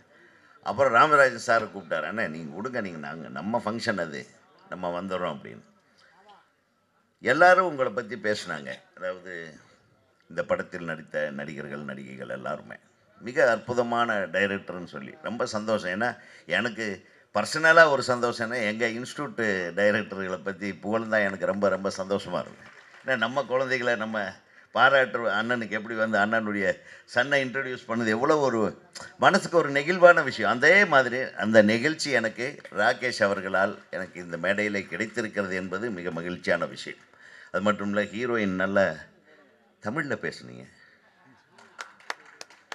பிரமாதமாக பேசுனீங்க. தம்பி லியோ அண்ணனோட சன்னு அவர் லியோ சிவா, நல்லா இருக்கீங்க தம்பி, நீங்கள் நிச்சயமாக பெரிய நடிகராக வரணும், வாழ்த்துறேன். ஏன்னா அன்பும் அரணும் உடைத்தாயின் அந்த அந்த பண்பெல்லாம் உங்ககிட்ட இருக்குது, அப்பா கிட்ட இருக்கிற அத்தனை பண்பும். ஆனால் வந்து என்னுடைய சின்ன கவுண்டர் படத்தை பற்றி கொஞ்சம் பெருமையாக பேசிட்டார். ஆனால் அங்கங்கே போட்டு வம்பு இழுப்பார் என்ன மேடையில், இந்த பம்பரம் விட்டதை வச்சு எனக்கு வச்சு செய்வார். நான் அதையும் பார்த்து நான் கேட்டிருக்கேன், அது என்னென்ன அந்த பம்பரம்னா தெரியாதனமாக விட்டேன் அப்படின்னு. அது விட்டதுனால தாங்க நம்ம இங்கே மேடையில் பேச முடியுது, இல்லைன்னா விடாமல் இருந்திருந்தால் மேடை அப்படி இந்த மாதிரி ஒருத்தர் கொடுத்து வாங்கிக்கிறோம், ஏன்னா கிவ் அண்ட் டேக். அதனால் நீங்கள் சினிமாவில் இல்லைன்னாலும் சினிமாக்காரங்களை விட அதிக சினிமாவை வந்து நீங்கள் வந்து வாழ்த்துறீங்க. சினிமாவை வந்து சினிமா பாடல்களை நீங்கள் எவ்வளவு அழகாக பாடி இந்த ஒவ்வொரு கருத்துக்களையும் மக்களிடம் கொண்டு போய் சேர்க்கும்போது இந்த திரைத்துறையே உங்களுக்கு கடமைப்பட்டிருக்கிறது என்பதை நான் இங்கே சொல்லிக்கொள்ள ஆசைப்படுகிறேன். ஆக இந்த படத்தில் நடித்தவர்கள்லாம் ரொம்ப அவங்க பேசினாங்க, நம்ம சுப்பிரமணியம் பேசினார். அனைவருக்கும் நான் இன்னும் இந்த திரைப்படத்தில் இயக்குனருக்கு உதவிகரமாக இருந்து செயல்பட்ட அனைத்து உதவி இணை துணை இயக்குனர்களுக்கும் எனது மனமார்ந்த வாழ்த்துக்கள். இந்த திரைப்படத்தில் பங்கேற்ற அனைத்து தொழில்நுட்ப கலைஞர்களுக்கும், இவர்களுக்கு எல்லாத்துக்கும் மீறி இதை ஒரு அற்புதமான திரைப்படமாக எல்லாரும் பாராட்டும் விதமாக ஒரு நல்ல விழாவை எடுக்கக்கூடிய எல்லார் முகத்துலேயும் சந்தோஷமான ஒரு ஃபங்க்ஷன் இதுதாங்க. நான் பல ஃபங்க்ஷனில் எல்லாருமே சந்தோஷமாக கடைசி வரையில் இருக்கீங்களே, அதே ஒரு மிகப்பெரிய வெற்றியினுடைய அடையாளமாக நான் நினைக்கிறேன்.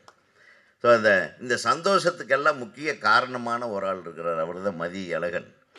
அவர் பாருங்கள், நிச்சயமாக இது உனக்கு வெற்றி படம் மட்டுமல்ல, இந்த படத்தை தொடர்ந்து நிறைய தப்பும் வரும். தப்பு வஸ்துதி, கவலைப்படாதீங்க. உங்களுக்கு மிகப்பெரிய பொருளையும் புகழையும் ஈட்டித் தரக்கூடிய ஒரு வெற்றி படமாக சாமானியன் அமைய என்னுடைய மனமார்ந்த வாழ்த்துக்களை சொல்லி மீண்டும் ராமராஜன் அண்ணன் அவர்களை மிகப்பெரிய அளவிற்கு இது உயர்த்தி விட வேண்டும். ஏன்னா அதுக்கு நாங்கள் எழுதிருப்போம். நிச்சயம் யாரோ ஒருத்தர் சொன்னாங்க, வாய்ப்பு வந்தால் நானும் அவரை வைத்து ஒரு சாமானியனுக்கு அடுத்த ஒரு எஜமான் மாதிரி ஒரு படம் எடுக்கிறதுக்கு நான் ரெடியாக தான் இருக்கேன், அது நடக்கட்டும் என்று கூறி இந்த விழாவிற்கு என்னை அழைத்தமைக்கு நன்றி கூறி அனைவருக்கும் நன்றி கூறி வாழ்த்து கூறி விடைபெறுகிறேன். நன்றி, வணக்கம். Thank you sir. அடுத்தபடியாக டைரக்டர் பேரரசு அவர்களை ஒரு சில வார்த்தைகள் பேச அழைக்கிறோம்.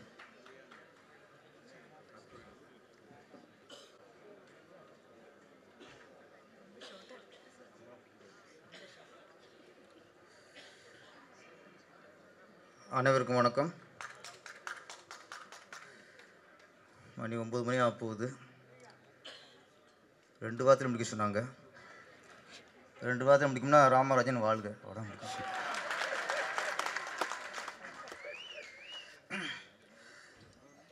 இங்கே எல்லோரும் பார்க்கும்போது எனக்கு ஒரு அதிசயமாக அபூர்வமாக தெரியுது. ஒரு சந்தோஷம் விஷயம் என்னென்னா, எல்லார் முகத்துலேயும் ஒரு மலர்ச்சி, ஒரு சந்தோஷம், ஒரு பாசம். இத்தனை வருஷம் கேப்புக்கு அப்புறம் ஒரு ஹீரோ வந்து படம் பண்ணுறாருங்கிறது அந்த கராட்டக்காரனில் இருந்த அந்த ரசிகர்களோட அதே சக்தி, அதே புத்துணர்ச்சி இப்போ இந்த மேலே பார்க்க முடியுது. ராமராஜன் சாருக்கு வந்து இப்போ சொன்னாங்க,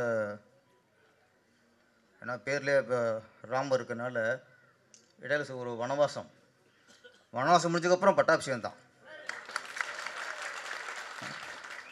ஏன்னா சாமானியன் வந்து ஒரு பட்டாபிஷேகத்துக்கு ரெடி ஆயிடுச்சு. ராமராஜன் அப்படிங்கும்போது எல்லாருமே அவரோட லியோனி சாருக்கு தெரியும். நான் கொஞ்சம் அவர் வசந்த மாளிகை டயத்தில் அந்த வாணிஸ்ரீ கொண்டேனா ஃபேமஸ். அப்புறம் உதயகுமார் சார் தெரியும், குஷ்பு இட்லின்னா ஃபேமஸ். இப்போ உங்களுக்கும் தெரியும், நதியா சுடிதாரு தோடு எல்லாமே ஃபேமஸ் ஆச்சு. நடிகைகள் தான் கொண்டாடுவாங்க. அப்படியே நடிகை நதியா சுடிதாரு, குஷ்பு இட்லி, வாணிஸ்ரீ கொண்டை. ஆமாம், அந்த ஹீரோகளில் ராமராஜன் சட்டை சாயம் போக சட்டை கலர் கலராக இருக்கும், ஆனால் சாயம் போகாது. இன்றைக்கி இங்கே பார்த்தா இந்த கூட்டத்திலேயே பல சட்டை ராமராஜன் சட்டை மின்னிக்கிட்டு இருக்கு. அப்போ என்ன, ராமராஜன் தான், ராஜராஜா மாதிரி ராமராஜன் தான். உதயகுமார் சட்டை பற்றிலாம் வரும்போதே அவர் சட்டை தேடி பிடிச்சி வாங்கி போட்டார்.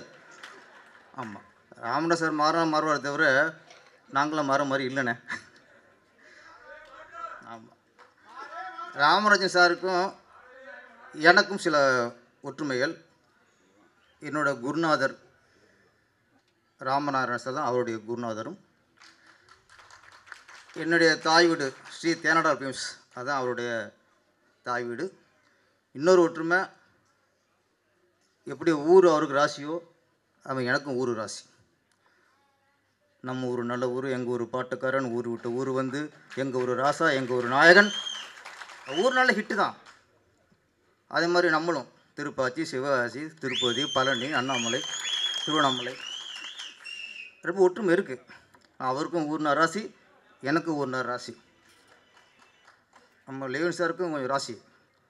வெறும் லியோனியா கொஞ்சம் முடிப்பாங்க, யார் லியோனிப்பாங்க, திண்டுக்கல் வேணுன்னா ஓ பட்டிமன்றம் ஆளான்றோம். அதனால் அவர் அண்ணே நீங்களும் நம்மளால் தான், நீங்கள் நம்மளும் ஊர் ராசி தான் நம்மளுக்கெலாம். ஆமாம், லியோனி சாருடைய பையன் லியோனி சிவா.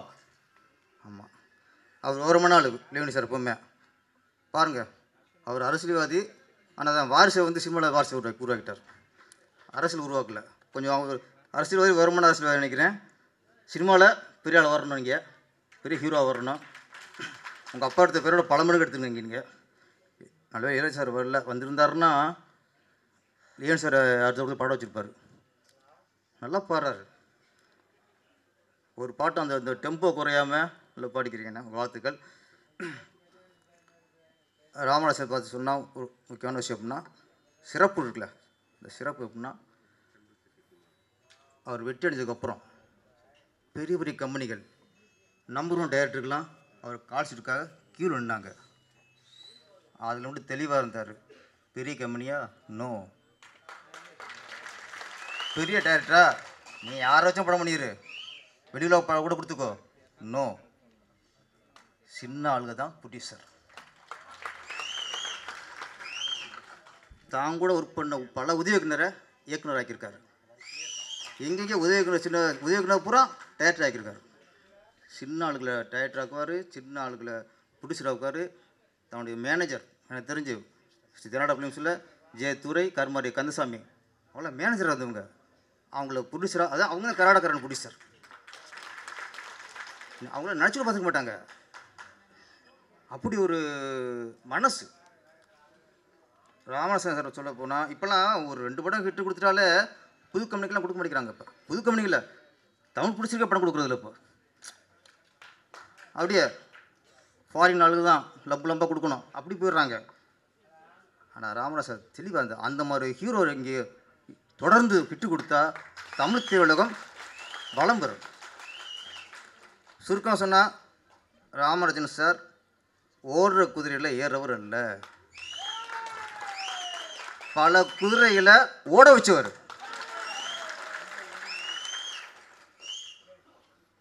ஒரு சின்ன விபத்து, அந்த விபத்து தான் அந்த இடைவெளியை தவிர அவர் படம் வந்து சரியாக போல ரசிகர்லாம் மாறிட்டாங்க. ரசிகர் இருக்கல, அப்படியே இருக்கல, இன்றைக்கி கொண்டாடுறீங்களே.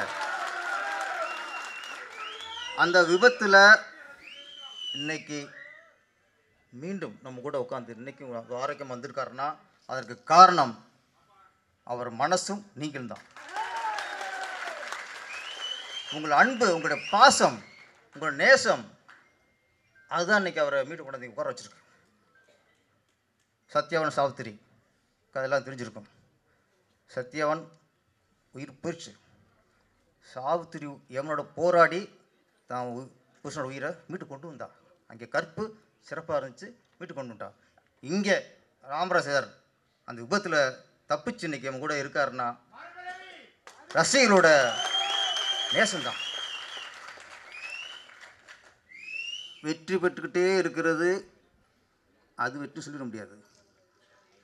ஒருத்தர் வெற்றியை காலம் சொல்லிட்டு இருக்கணும், காலங்காலமாக சொல்லிக்கிட்டு இருக்கணும். அதுதான் உண்மையான வெற்றி. ஸோ நான் தொடர்ந்து வெற்றி கொடுத்தே இருக்கேன் அப்படிங்கிறது அது அதெல்லாம் வரல, மறைக்கப்பட்டுக்கிறோம். ராமராஜனுடைய வெற்றி, அண்ணா ராமராஜனோட வெற்றி இன்றைக்கும் அவர் 5 வருஷத்துக்கு அப்புறம் இன்றைக்கி பேசுகிறோம், இன்னும் 20 வருஷத்துக்கு அப்புறம் பேசுவோம். தமிழ் திரையுலகில் ராமராஜனுடைய அடையாளம் கல்வெட்டு மாதிரி அது என்றைக்கும் அது மறையாது. சாமானியன், சாமானியன்கிறது சாமானியோட சிறப்பு எப்படின்னா சாமானியனை பிறந்து சாமானியனை வாழ்ந்து சாமானியனை இறக்குறது இல்லை. சாமானியன சிறப்பு ஒரு சாமானியனை பிறந்து வீடு வீடாக பத்திரிக்கை போட்டு பின்னாடி இந்தியாவில் எல்லா பத்திரிகையும் தலைப்புச் செய்தி வர அளவுக்கு ஜனாதிபதி இருந்தார்ல அப்துல் கலாம், அதான் சாமானியன் சிறப்பு. ஒரு ஏழைத்தாயின் வயிற்றில் பிறந்து வறுமையில் வாடி மக்களை நேசிச்சு அரசியலுக்கு வந்து இன்றைக்கும் முதலமைச்சர்னா இப்படி தான் இருக்கணும் அப்படின்னு முன்னுதாரணம் இருக்கார் கர்மவீரர் காமராஜர். அதுதான் சாமானியன் சிறப்பு. ஒரு தியேட்டரில் டிக்கெட்டு கிளிக்கிற ஒரு ஆளாக இருந்து அப்படி சாமானியனாக இருந்து பின்னாடி உதவியாளராகி இயக்குனராகி நடிகராகி தான் நடித்த படம் 1 வருஷம் ஓடிச்சுல, அதான் சாமானியன் சிறப்பு. அந்த சாமானியன் சிறப்பு தான் ராமராஜன் சிறப்பு. இந்த சாமானியனும் மிகப்பெரிய வெற்றி அடைந்து மீண்டும் ராமராஜன் விஸ்வரூபம் எடுப்பார். இது 45வது படம், விரைவில் 50வது படத்தை எதிர்பார்ப்போம். நன்றி, வணக்கம். Captain of the ship, ஒரு படம் எடுக்கிறதும் கஷ்டம். அதை விட பார்த்தீங்கன்னா இசை வெளியீட்டு விழாக்காக ஒரு 3-4 நாள் தூங்காமே உழைச்சிருக்காரு. ஏன்னா இவ்வளோ பேரை இன்வைட் பண்ணியிருக்காரு. ஸோ டைரக்டர் ராகேஷ் அவர்களே, சார் நீங்கள் ஒரு சில வார்த்தைகளை எப்படி சார்? அப்படிதான், ஓகே சார்.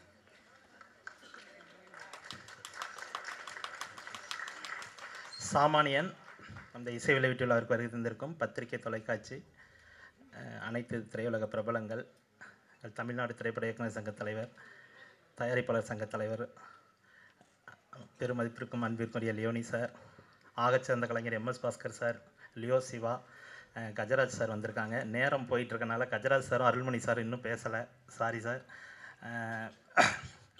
நான் விஷயத்துக்கு வந்துடுறேன். ஒரு 23 வருஷம் ரொம்ப ஒரு பிராப்தமான ஒரு மேடை இது. ஏன்னா ஒரு 23 ஆண்டுகளுக்கு பிறகு மக்கள் நாயகனும் இசைஞானியும் ஒன்றா சேர்ந்து ஒரு படம், அதை இயக்குகிற பாக்கியம் எனக்கு கிடச்சிருக்கு பாருங்கள். நான் அதுக்கு வந்து இந்த பிரபஞ்சத்துக்கும் எங்கள் அப்பா அம்மாவுக்கும் மதி சாருக்கும் co producer Bala and Satish, எங்கள் சதீஷ் ஆளை காணும் பின்னாடி இருக்கல்வ, ஓகே, எல்லாருக்கும் ரொம்ப மனசார ஒரு நன்றியை தெரிவிச்சுக்கிறேன். அதாவது ஃபஸ்ட் எடுத்தோன்னா ஒரு கார்டு நம்ம போட்டு தான், சென்சாரில் அந்த ரூல் இப்போ தான் வந்தது, அந்த advisory card, smoking is injurious to health அப்படின்னு சொல்லி. நீங்கள் ஒரு விஷயம் கவனிக்கணும், இந்த சட்டம் வருவதற்கு முன்னாடி 1985க்கு மேலே இன்றைக்கி 2024 வரைக்கும் ஒருத்தவர் மதுவும் குடிக்காமல் புகைப்பழக்கமும் இல்லாமல் இன்றைக்கு வரைக்கும் இப்படி தான் நான் நடிப்பேன்னு சொல்லி அந்த கொள்கையோடு நடிச்சுக்கிட்டு இருக்காரு. ஏன்னா அந்த அட்வைசரி கார்டை அவர் தன்னோட மனசில் ஏற்றி வச்சுருக்காருங்கிறத நான் தெரியப்படுத்திக்கிறேன். கோடானு கோடி உங்கள் ரசிகர்கள் உங்களை திருப்திப்படுத்துறதுக்காக தான் அவர் அந்த விபத்துலேருந்து மறுபிறவி எடுத்து இங்கே உங்கள் முன்னாடி வந்து நிற்கிறார். அதனால் இந்த பாருங்கள், எல்லாரும் ரொம்ப என்ன சொல்கிறது, நான் பிரச்சனை கஷ்டப்பட்டோம்லாம் சத்தியமாக சொல்லலை. இது ஒரு சேலஞ்சிங்காக எடுத்து தான் படத்தை கொண்டு வந்து இங்கே நிப்பாட்டியிருக்கோம். இன்றைக்கும் வரைக்கும் ப்ரொடியூசர் மதி சார் வந்து ஈச் அண்ட் எவ்வரி செகண்ட்ஸ் அந்த சேலஞ்சை ஃபேஸ் பண்ணிகிட்டு இருக்காரு. தயவு செஞ்சு இந்த படத்தை விட்டுறாதீங்க, கொண்டு போய் பட்டி தொட்டியெல்லாம் சேர்க்க வேண்டியது உங்கள் ஒவ்வொருத்தவங்களோட கடமை. எங்கள் மனசில் இருக்க பாரத்தை உங்கள் இதயத்தில் ஏற்றி வைக்கிறோம், தயவு செஞ்சு இறக்கி வச்சிடாதீங்க. இதை வெற்றி அடைய வைக்கணுங்கிறது ஒவ்வொருத்தவங்களோட இதுவும் எடுத்துக்கோங்க. அந்த ஒரு இதை நானும் என்ன சொல்கிறது, ஒரு ப்ராமிஸாக எடுத்து தான் நாங்கள் அந்த படத்தை பண்ணியிருக்கோம். அதை நீங்கள் செயல்படுத்தணும்னு சொல்லி நான் எல்லாம் இறைவன்கிட்ட வேண்டிக்கிறேன். ஓட வைங்கண்ணே சிறப்பாக இருக்கணும். மக்கள் நான் இங்கே பாருங்கள், நீங்கள் அவர் நடிக்க ரொம்ப எனர்ஜெட்டிக்காக ஆகிட்டார் சார். படம் ஆரம்பிக்கும் போது இருந்த எனர்ஜியை விட இப்போ 100 டைம்ஸ் கூட இருக்கார்.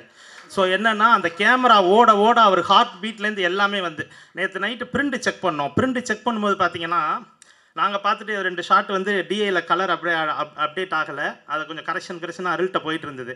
அங்கே கூட்டி தள்ளிட்டு இருந்தாங்க அந்த அம்மா. இங்கே தான் இருக்காங்க, அவங்களாம் ஒரு உண்மையான சாமானியர்கள். ஒவ்வொன்றும் அழுகுறாங்க அந்த அம்மா அவர் பார்த்துட்டு. அப்போது ஏம்மா அப்படின்னா, இல்லைம்மா நல்ல மனுஷன், நல்ல படம் எடுத்திருக்கப்பா, அவரை வச்சு சூப்பராக இருக்குப்பா அப்படின்னாங்க. அப்போது எங்கே இருக்கார் பாருங்கள். நீங்கள் நேற்று இரவு நடந்தது, விஷ்ணு கமலா தேட்டர் ஓனர் சன்னு விஷ்ணு கமலுக்கு கூட அது தெரியும், கேளுங்க. ஸோ வந்து அப்படி அவரை ஹார்ட்லி அவர் உண்மையான சாமானிய மக்களோட வந்து பிரதிநிதிங்க அவர். அதனால தான் வந்து ஒரு சாமானியன் வந்து இந்த அளவுக்கு உங்ககிட்ட வந்திருக்காருன்னு சொன்னால் அதுக்கு ரீசன் அதுதான். ஸோ அதான் மக்கள் நாயகன் தான். அவர் போட்டிருக்க சட்டை வேணால் கலராக இருக்கலாம், சிகப்பு மஞ்சள்னு, ஆனால் என்றைக்கும் அவருடைய மனசு வெள்ளை தான். அதில் எந்த இதுவுமே கிடையாது. விசுவாசம் நன்றி அப்படின்னா அது ராமராஜன் சார் தான். சொன்ன வாக்கை காப்பாற்றணும், பாவம் பாவர் அப்படின்பாரு. சொல்லிட்டு ரொம்ப என்ன சொல்கிறது, அவ்வளோ ஒரு இன்னர் ஹார்ட்டில் இருக்கிற ஒரு மனிதர் அவர். ஸோ இந்த படம் சாமானியன் உங்களுக்கான படம். இதில் அவர் கூட சேர்ந்து பக்கப்பலமாக வந்து பார்த்திங்கன்னா ஆகச்சிறந்த நடிகர்களான Radha Ravi sir, MS Bhaskar sir, mime Gopi அண்ணன் வரைய நாங்கள் காணோம், மைம் கோபி அண்ணன், போஸ் வெங்கட் சார், கஜராஜ் சார், மதிப்பிற்குரிய கேஎஸ் ரவிக்குமார் சார், சரவணன் சுப்பையா, குட்டிப்புள்ளி சரவணன் சக்தி, முல்லை, கோதண்டம், இங்கே 4-5 ஆர்டிஸ்ட்டை மேலே ஏற்ற முடியல. நம்ம குணானெல்லாம் ஒரு நல்ல ரோல் பண்ணியிருக்காரு. Gopi, GPR, mass Ravi, Siva, Jegan, so lot of artist, Arulmani sir அப்படின்னு சொல்லி ஒரு பெரிய கேஸ்ட் அண்ட் குரு இருக்குது. சுமிருதி வெங்கட் பண்ணியிருக்காங்க, அபர்ணிதா, இவங்களாம் ஹீரோயினாக பண்ணிகிட்டு இருக்காங்க. எங்களுடைய நட்புக்காக இந்த படத்தில் ராமராஜன் சார் படம் அப்படிங்கிறனால கெஸ்ட் ரோல் வந்து பண்ணி கொடுத்துருக்குறாங்க. அதே மாதிரி நக்ஸா சரண், லியோ சிவாவெலாம் நீங்கள் நான் சொல்லணுன்னா ஒரு படம் முடிஞ்சால் டக்குன்னு கிளம்பிடுவாங்க. சில ஆர்டிஸ்ட்லாம் இருக்காங்க, தப்பாக நினச்சிக்க வேணாம், பேர் சொல்லலை, ஷூட்டிங்கே ஸ்ட்ரகிள் ஆகும் அவங்களால. அடுத்து பார்த்தீங்கன்னா அடுத்த ஷெட்யூல் சேர்த்து எடுத்துக்கலான்ட்டு. ஆனால் சிவா வந்து அண்ணா முடிஞ்சிச்சாண்ணா அப்படின்னா, இல்லைடா இன்னும் 4 விட பேக் பண்ணிட்டு அப்புறம் நெக்ஸ்ட் மந்த் தாண்டா அடுத்த ஷெட்யூல். ஆனால் ஏன் நான் இந்த 2 நாள் இதில் முடிச்சிட்டா எனக்கு இந்த கண்டினியூட்டி கரெக்டாக இருக்கும்ல, இருங்க நான் ப்ரொடியூசர்கிட்ட பேசுகிறேன்னு அவ்வளோ ஆர்வமாக இருப்பாங்க. இன்னைக்கு வரைக்கும் பார்த்தீங்கன்னா படத்தை ரிலீஸ் பண்ணுறதுக்கு மதி சார், பாலா, சதீஷ் கூட தன்னோட தோளில் தூக்கி வச்சுட்டு அவனும் அலைஞ்சிட்டு இருக்கான். சிவா ஒரு நிமிஷம் இந்திரி, அவனுக்கு ஒரு பலத்த கரகோஷம் கொடுங்க. அதே மாதிரி டெம்பிள் சிட்டி குமாரன் பார்த்தீங்கன்னா மதுரை ஃபுல்லாக சித்திரை திருவிழா வருது, சுற்றி ஃப்ளக்ஸ் வைக்க போகிறேன். என்னோட ஒரு டெம்பிள் சிட்டிக்கு 2 ஃப்ளக்ஸ், 22 ஹோட்டலில் 44 ஃப்ளக்ஸ் வச்சு நான் இதை தெரியப்படுத்துகிறேன்னு சொல்லியிருக்காரு. எல்லாமே மக்கள் நாயன் மேலே வச்சுருக்கேன் அந்த அன்பு தான். அதற்கான வேலைகள் போயிட்டு இருக்குது. ஸோ சீரும் சிறப்புமா. அடுத்து நக்ஸா, புது பொண்ணு தான். ஆனால் புது பொண்ணு நக்ஸா நீ என்னை பற்றி ஒன்றுமே சொல்லலை, பட் நான் சொல்கிறேன். பார்த்தீங்கன்னா புது பொண்ணு தான், ஆனால் அப்படி ஒரு டெடிகேஷன். நான் திட்டிடுவேன் டக்குன்னு. எனக்கு ஒன்மோர் வந்து ஒரு 2-3 டேக் போனால் நம்ம வந்து என்ன சொல்கிறது, நம்ம வந்து புலி துரத்தி ஓடிட்டு இருக்க மாதிரி இந்த டைம்குள்ளே இதை முடிக்கணும் அப்படின்னு சொல்லி எனக்கு, ஏன்னா ஆர்டிஸ்ட் காம்போ அவ்வளோ ப்ரெஷர் இருக்கிறனால, அது டைட்டாக போயிட்டு இருக்கிறனால ஒன்மோர் சில நேரங்களில் போகும்போது எனக்கு ரொம்ப கோவம் வரும். அப்போ அருளண்ணன் தான் அந்த பொண்ணை காம்ப்ரமைஸ் பண்ணுவார். அதனால் எடுத்தோன்னே அருளண்ணன் நல்லா இருக்காரா அப்படின்னு கேட்டு தான் என்னை பற்றி கேட்பான். எதுக்குன்னா டென்ஷன் ஆயிடுறது அப்படின்னு சொல்லிட்டு. அப்புறம் அவங்க அம்மாட்ட சொல்லுவேன், என்ன மேடம் நீங்கள் சைக்கிள் கூட ஓட்ட கற்றுக் கொடுக்கல, இங்கே வந்து எல்லாம் கற்றுக்கிட்டு இருக்காங்க அப்படின்னு சொல்லி. ஸோ அப்புறம் எல்லாத்தையும் கற்றுக்கிட்டு ஒரு சொட்டு கண்ணீர் விட்டாலும் திரும்ப பக்கா பர்ஃபார்மராக சூப்பராக இப்போ மோல்டாகி வந்திருக்காங்க. நிறைய படங்கள் அதுக்கப்புறம் நடிச்சிட்டு இருக்காங்க மெயின் லீடாக. நக்ஸா மேன்மேலே நீ இன்னும் சீரும் சிறப்புமாக வரணும்.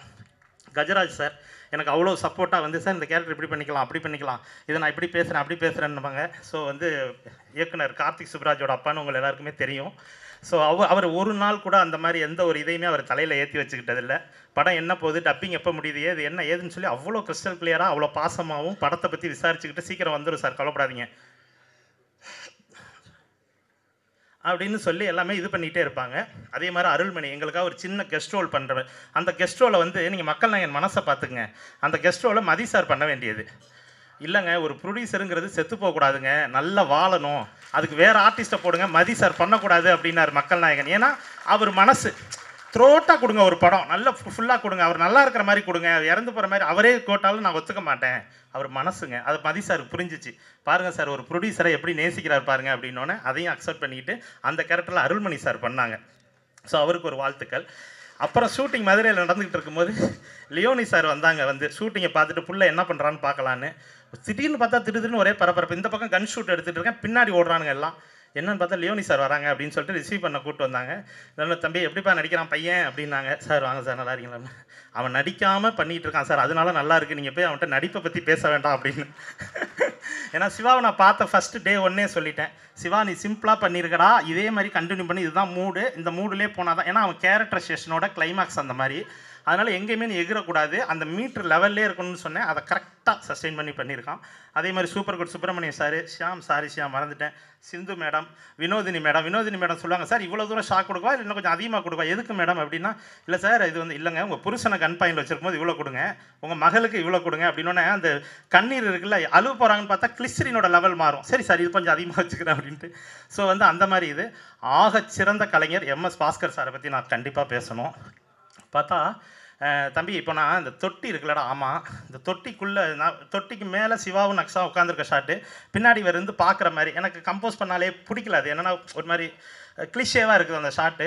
டக்குன்னு ஏன் உனக்கு பிடிக்கல, என்ன பிரச்சனை நிறைய, இல்லை சார் வேறு மாதிரி பார்க்கணும் அப்படின்னு. அது ஒரு 20 அடி தண்ணி உள்ள தொட்டி, அதுக்குள்ளே நான் முங்கிக்கிறேன். சரி இவங்க மேலே பேசும்போது நான் வெளியில் வந்து பார்க்குறேன் அப்படின்னாரு. சார் மூச்சு அதெல்லாம் நீ பார்த்துக்க, நான் உள்ளே கவுண்டிங் பண்ணிக்கிறேன்டா அப்படின்ட்டு. அவ்வளோ பெரிய தண்ணிக்குள்ளே என்ன வயசு முங்கியே இருக்காருங்க மூச்சை பிடிச்சிக்கிட்டு. அவர் ஒரு கிளாப் பண்ணுங்க, எனக்கு பார்க்கும்போதே ஒரு மாதிரி ஆகிப்போச்சு. திடீர்னு வெளியில் வந்து இப்படி பார்த்துட்டு இது பண்ணார். அவன் சிவா பயந்துட்டான், நக்ஸாவும் சிவாவும். என்னன்னு கேட்டால் என்ன ஒரு டெடிக்கேட்டடான ஆர்டிஸ்ட் பாருங்கள். அதே மாதிரி Radha Ravi sir, KS Ravikumar sir எல்லாருமே சொல்கிறேன். KS ரவிக்குமார் சாரை பற்றி ஒரே ஒரு முக்கியமான விஷயம் என்னன்னு பார்த்தீங்கன்னா, தம்பி நாளைக்கு புயலும் மழையும் வருது, சீக்கிரம் முடிச்சிடறேன் மேடம், சாரி, புயலும் மழையும் வருது, என்னடா பண்ண போகிற அப்படின்பாரு. இல்லை சார் அது வந்துச்சுன்னா டென்ட்டு கொட்டாயிலே க்ரௌடு 500 பேருக்கு மேலே வச்சுருக்க, மழைகளை வந்தால் வேஸ்ட் ஆகிட போகிறா ப்ரொடக்ஷன். இல்லை சார் நான் பார்த்து எடுத்துருவேன், மழையெல்லாம் வராது. சரிடா அப்படின்ட்டு, அதாவது சீக்கிரம் பாரு. என்ன பாருங்கள், அவர் ஆர்டிஸ்ட் இந்த படத்தில், ஆனால் ஒரு எக்ஸ்ட்ரானரி ஒரு கமர்ஷியல் என்டர்டெயின் டைரக்டர். அவருக்குள்ளே தானாடா விட்டாலும் தன் தசையாடுங்கிற மாதிரி ப்ரொடக்ஷனை பற்றியே ஃபீல் பண்ணிகிட்டு இருப்பாருங்க. அதுதான் KS ரவிக்குமார் சார். சீக்கிரம் முடின்னு சொல்லி எனக்கு ஒரு பெரிய, நான் ஆல்ரெடி வேகமாக தான் போயிட்டுருப்பேன். அதில் KS ரவிக்குமார் சார் வச்செல்லாம் ஹேண்டில் பண்ணும்போது அவர்கிட்ட இருந்து நிறைய விஷயங்களை நாங்கள் எல்லாருமே கற்றுக்கிட்டோம். அதுதான் அந்த படத்தோட இது. அவர் மக்கள் நாயகனை நேசிக்கிற அந்த விதம், இது எல்லாத்தையுமே தான் நான் அவர்கிட்ட பார்த்து தெரிஞ்சுக்கிட்டது. அதே மாதிரி ராதாரவி சார், கோயம்பேடில் மலை இப்போ ஷூட்டு போயிட்டுருக்கு, சோன்னு மலை, எல்லாம் ஆம்னி பஸ்ஸுக்குள்ளே ஓடி ஒளிஞ்சிட்டாங்க. கடவுளே எப்படியாவது நிற்கணும் அப்படின்னு நான் பாட்டுக்கு வேண்டிகிட்டு இருக்கேன். பின்னாடி தோளில் கையை வச்சுட்டு ஏண்டா அப்படின்ட்டு ஒரு வார்த்தையை சொல்லிட்டு, சாரி அவர் எப்படி பேசுவார்னு தெரியும், அப்போ மழை உடலைன்னா கடவுள் இல்லையாடா அப்படின்னாரு.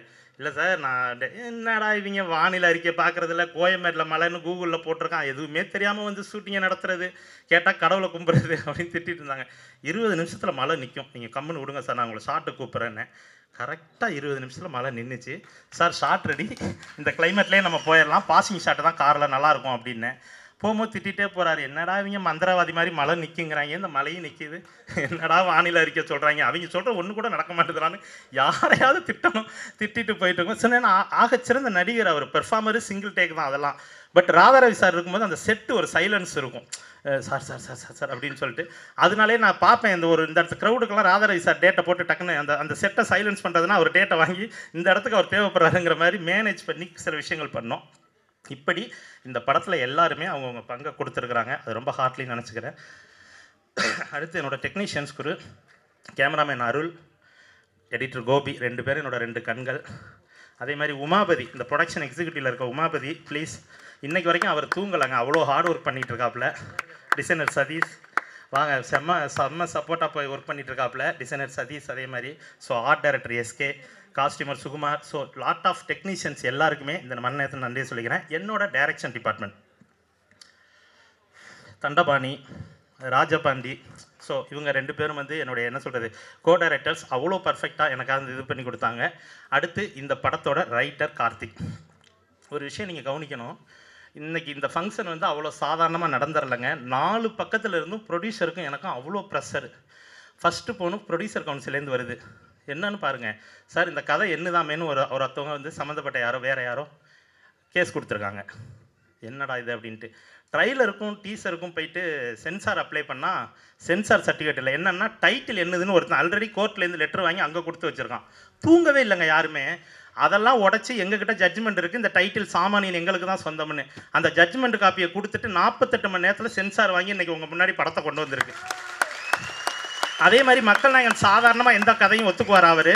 இந்த கதையை கேட்டதுக்கப்புறம் அதுக்கிட்ட அவர் கூட 6 மாதம் உட்காந்து ஸ்க்ரீன் பிளேவை ஒரு டீம் வச்சு மதி சார், நந்தா பெரியசாமி சார், அந்த இடத்துல நினச்சி பார்க்குறேன், எங்கள் டைரக்ஷன் டிபார்ட்மெண்ட்டில் இருக்கிற டோட்டல் மெம்பர்ஸ் எல்லாருமே சேர்ந்து கதையோட ஸ்க்ரீன் பிளேலாம் பண்ணி பார்த்து பார்த்து பார்த்து எல்லார் வாழ்க்கையிலும் இருக்கிற ஒரு கதைங்க. இதை யாரும் இம்ப்ரெஸ்லாம் ஆக முடியாது, இதை தனியாக சுடலாம் முடியாது, எல்லார் வாழ்க்கையிலையும் இந்த லைன் இருக்குது. அதை கொஞ்சம் கரெக்டாக கன்வே பண்ணி உங்கள் எமோஷனலை டச் பண்ணியிருக்கோம். அதுக்கு இசைஞானி ஐயா பக்கபலமாக பெரிய லெவலில் அதுக்கு உதவி பண்ணியிருக்காங்க. அது நெக்ஸ்ட்டு நான் வரேன். அப்படிப்பட்ட இந்த கதையை படம் முடிஞ்சு இவ்வளோ கோடியை போட்டு சார் எடுத்து வச்சுருக்காரு, இப்போ போயிட்டு வந்து கதை எனக்கு சொந்தங்கும் போது மனசு வலிக்குது. பட் எங்கள் திரைப்பட இயக்குநர்கள் சங்கம், பேரரசு சார், உதயகுமார் சார், இதுக்கு முன்னாடி செல்வமணி சார் அதை டீல் பண்ணாங்க, அவர் கைவிடலை. இன்றைக்கி தயாரிப்பாளர் சங்கமே எங்களுக்கு பக்கபலமாக இருக்காங்க. மனசார உங்கள் எல்லாருக்கும் நான் நன்றி சொல்லிக்கிறேன் சார். அவர் மக்கள் நாயகன் வந்து சம்மந்தப்பட்டவங்கள்ட்ட ஃபோன் பண்ணி, ஏன்ப்பா 15 வருஷம் கழிச்சு ஒரு படம் நடிக்கிறேன், அப்படியெல்லாம் திருட்டு கதையில் நான் நடிச்சிருவேனாப்பா அப்படின்னு கேட்குறாரு. இது வி கார்த்தி அவனோட வாழ்க்கையில் நடந்த அந்த கதையை எடுத்து இந்த படத்தில் பண்ணி கொடுத்துருக்கான், என்னோட அசிஸ்டண்ட்டு. அதை நான் வந்து ஸ்க்ரீன் ப்ளே பண்ணி அவ்வளோ சுவாரஸ்யமாக இந்த படத்தை கொடுக்கும் பொழுது ஒரு படம் முடியும் போது எந்த விதத்தில் வந்து இதை பண்ணுறாங்கன்னு தெரில. ஒவ்வொரு நாளும் இதை நினச்சி தூங்காமல் கோர்ட்டுக்கு போனால் போட்டு பார்த்துக்கலாம் அப்படின்ட்டார் producer. Each and every second ஃபைட்டுங்க. இந்த தேட்டர்ஸ் எங்கேயுமே கிடைக்கல. விஷ்ணு கமல் தான் கமலா தேட்டர் கொடுத்தாப்புல. அதுக்கு முதல்ல நான் தேங்க்ஸ் பண்ணிக்கிறேன் விஷ்ணு. மனசார எங்கேயுமே தேட்டர் கிடைக்கல, ஃப்ரைடே கிடையாது சார்ன்ட்டாங்க, எல்லா படங்கள்லாம் பெரிய படங்கள் வந்திருக்கு அப்படின்ட்டாங்க. ஸோ இப்படி ஈச் அண்ட் எவ்ரி செகண்ட்ஸ் எல்லாமே டஃப்பாக இருக்கிற மாதிரி ஒரு சூழல். இதுக்கெல்லாம் நடுவில் அத்தனை ஷார்ட் அவுட் பண்ணி தான் இன்றைக்கி உங்கள் முன்னாடி வந்திருக்காங்க. வருவார் மக்கள் நாயகன் வருவாங்க ஒரு செகண்ட். இப்படி போயிட்டுருக்கிற இந்த பெருமை வாய்ந்த சாமானியனில் மேலும் பெருமை சேர்த்தது யாருன்னா இசைஞானி இளையராஜா ஐயா தான். இன்றைக்கி மக்கள் நாயகனை கடகோடி மக்கள் வரைக்கும் கொண்டு போய் சேர்த்தது யாருன்னா இசைஞானி இளையராஜா ஐயாவோட பாடல்கள் தான் அவரை பட்டி தொட்டியெல்லாம் கொண்டு போய் சேர்த்துச்சு. அவர் கூட ஒர்க் பண்ணணுங்கிறது எனக்கு வந்து ரொம்ப நாள் கனவு. சின்ன ஒரு இன்சிடென்ட் சொல்லி முடிச்சிடுறேன். 2005 ஃபிலிம் இன்ஸ்டியூட்டில் அம்முன்னு ஒரு குறும்படம் பண்ணேன். அந்த குறும்படத்தோட சீடி எடுத்துக்கு நேராக ஐயாவை பார்க்க வந்தேன். எப்படியாவது அவர் வந்து இந்த குறும்படத்துக்கு மியூசிக் பண்ணால் நல்லாயிருக்கும் அப்படின்னு சொல்லி செக்யூரிட்டி உள்ள விடலை. அப்படியெல்லாம் பண்ண முடியாது போங்க அப்படின்ட்டு. இல்லை சார், இதுக்கு முன்னாடி எங்கள் சீனியர் ஒருத்தர் கமலம்னு ஒரு படம் எங்கள் அண்ணனுக்கு போட்டிருக்காரு, அதே மாதிரி சார் கொஞ்சம் ஹெல்ப் பண்ணால் நல்லாயிருக்கும் அப்படின்னா விடலை. இதை பவதாரணி மேடம் அன்றைக்கி பார்த்துட்டு கொஞ்சம் உள்ளே வாப்பா அப்படின்னு சொல்லி கூப்பிட்டாங்க. போனோன்னே அப்பா ரொம்ப பிஸியாக இருக்காங்க, நீங்கள் டெய்லி வந்து நிற்கிறீங்க அப்படின்னாங்க. மேடம் அப்போ நீங்களாவது இந்த மியூசிக் பண்ணி கொடுங்க மேடம் அப்படின்னு. அந்த சீடியை வாங்கிட்டு சரி நான் பார்த்துட்டு சொல்கிறேன், பிடிச்சிருந்தா பண்ணுறேன் அப்படின்னாங்க. ஒரு 2 நாள் கழித்து ஃபோன் வந்துச்சு, மேடம் படம் பிடிச்சிருக்கா அப்படின்னு போய் கேட்டேன். எனக்கு ஓகே தாங்க, பட் எங்கள் அம்மாவுக்கு ரொம்ப பிடிச்சிருக்கு, எங்கள் அம்மாவும் இப்படி தான் சின்ன பிள்ளையில் நானும் செருப்பு வாங்குறதுக்கு ரொம்ப கஷ்டப்பட்டேன். ஏன்னா அந்த கதை ஒரு குழந்தை செப்பலை வச்சு ஒரு பிளே இருக்கும். ரொம்ப கஷ்டப்பட்டேன். அதனால் எனக்கு ரொம்ப பிடிச்சிருக்கு. பாவண்டி அந்த பையன் போட்டுக்கூட அப்படின்னாரு. அப்படி பவதாரணி மேடம் எனக்கு இசையமைச்சு கொடுத்தாங்க. அந்த படம் தான் எனக்கு தமிழ்நாடு திரைப்படங்களில் கோல்டு மெடல் வாங்கி கொடுத்துச்சு. அந்த படம் பேர் அம்மு. அந்த அம்மு படம் வாங்கி கொடுத்ததுக்கப்புறமா ஒவ்வொரு தடவையும் ராஜா சாரோட ஒர்க் பண்ணலான்னு பார்க்கும்போது ஒரு ஃபோட்டோ எடுக்க பார்க்கணும், சுச்சுவேஷன் அமையல. ஒரு ஃபோட்டோ கூட எடுக்க முடியல. அப்படி வேறு விஷயங்களில் போயிட்டு இருக்கும்போது தான் ஃபைனலாக இந்த சாமானியன் மீட்டிங் வந்தது. அங்கேயும் பவதாரணி மேடம் என்னை வந்து பார்த்தாங்க. என்னங்க எப்படியோ ஒரு தெரியா பிடிச்சி அப்பாக்கிட்ட வந்துட்டீங்க போல் இருக்கு அப்படின்னாங்க. இப்போ இந்த படம் ஒர்க்கில். ஆமாம் மேடம், நீங்கள் ஆரம்பித்து விட்டது தான் மேடம் அப்படின்னேன். சரி என்ன சாப்பிட்றீங்கன்னு கேட்டு போவாங்க. பட்டு என்னை இந்த காம்பவுண்டுக்குள்ளே விட்டதே பவதாரணி மேடம். அவங்க இன்னைக்கு இல்லை.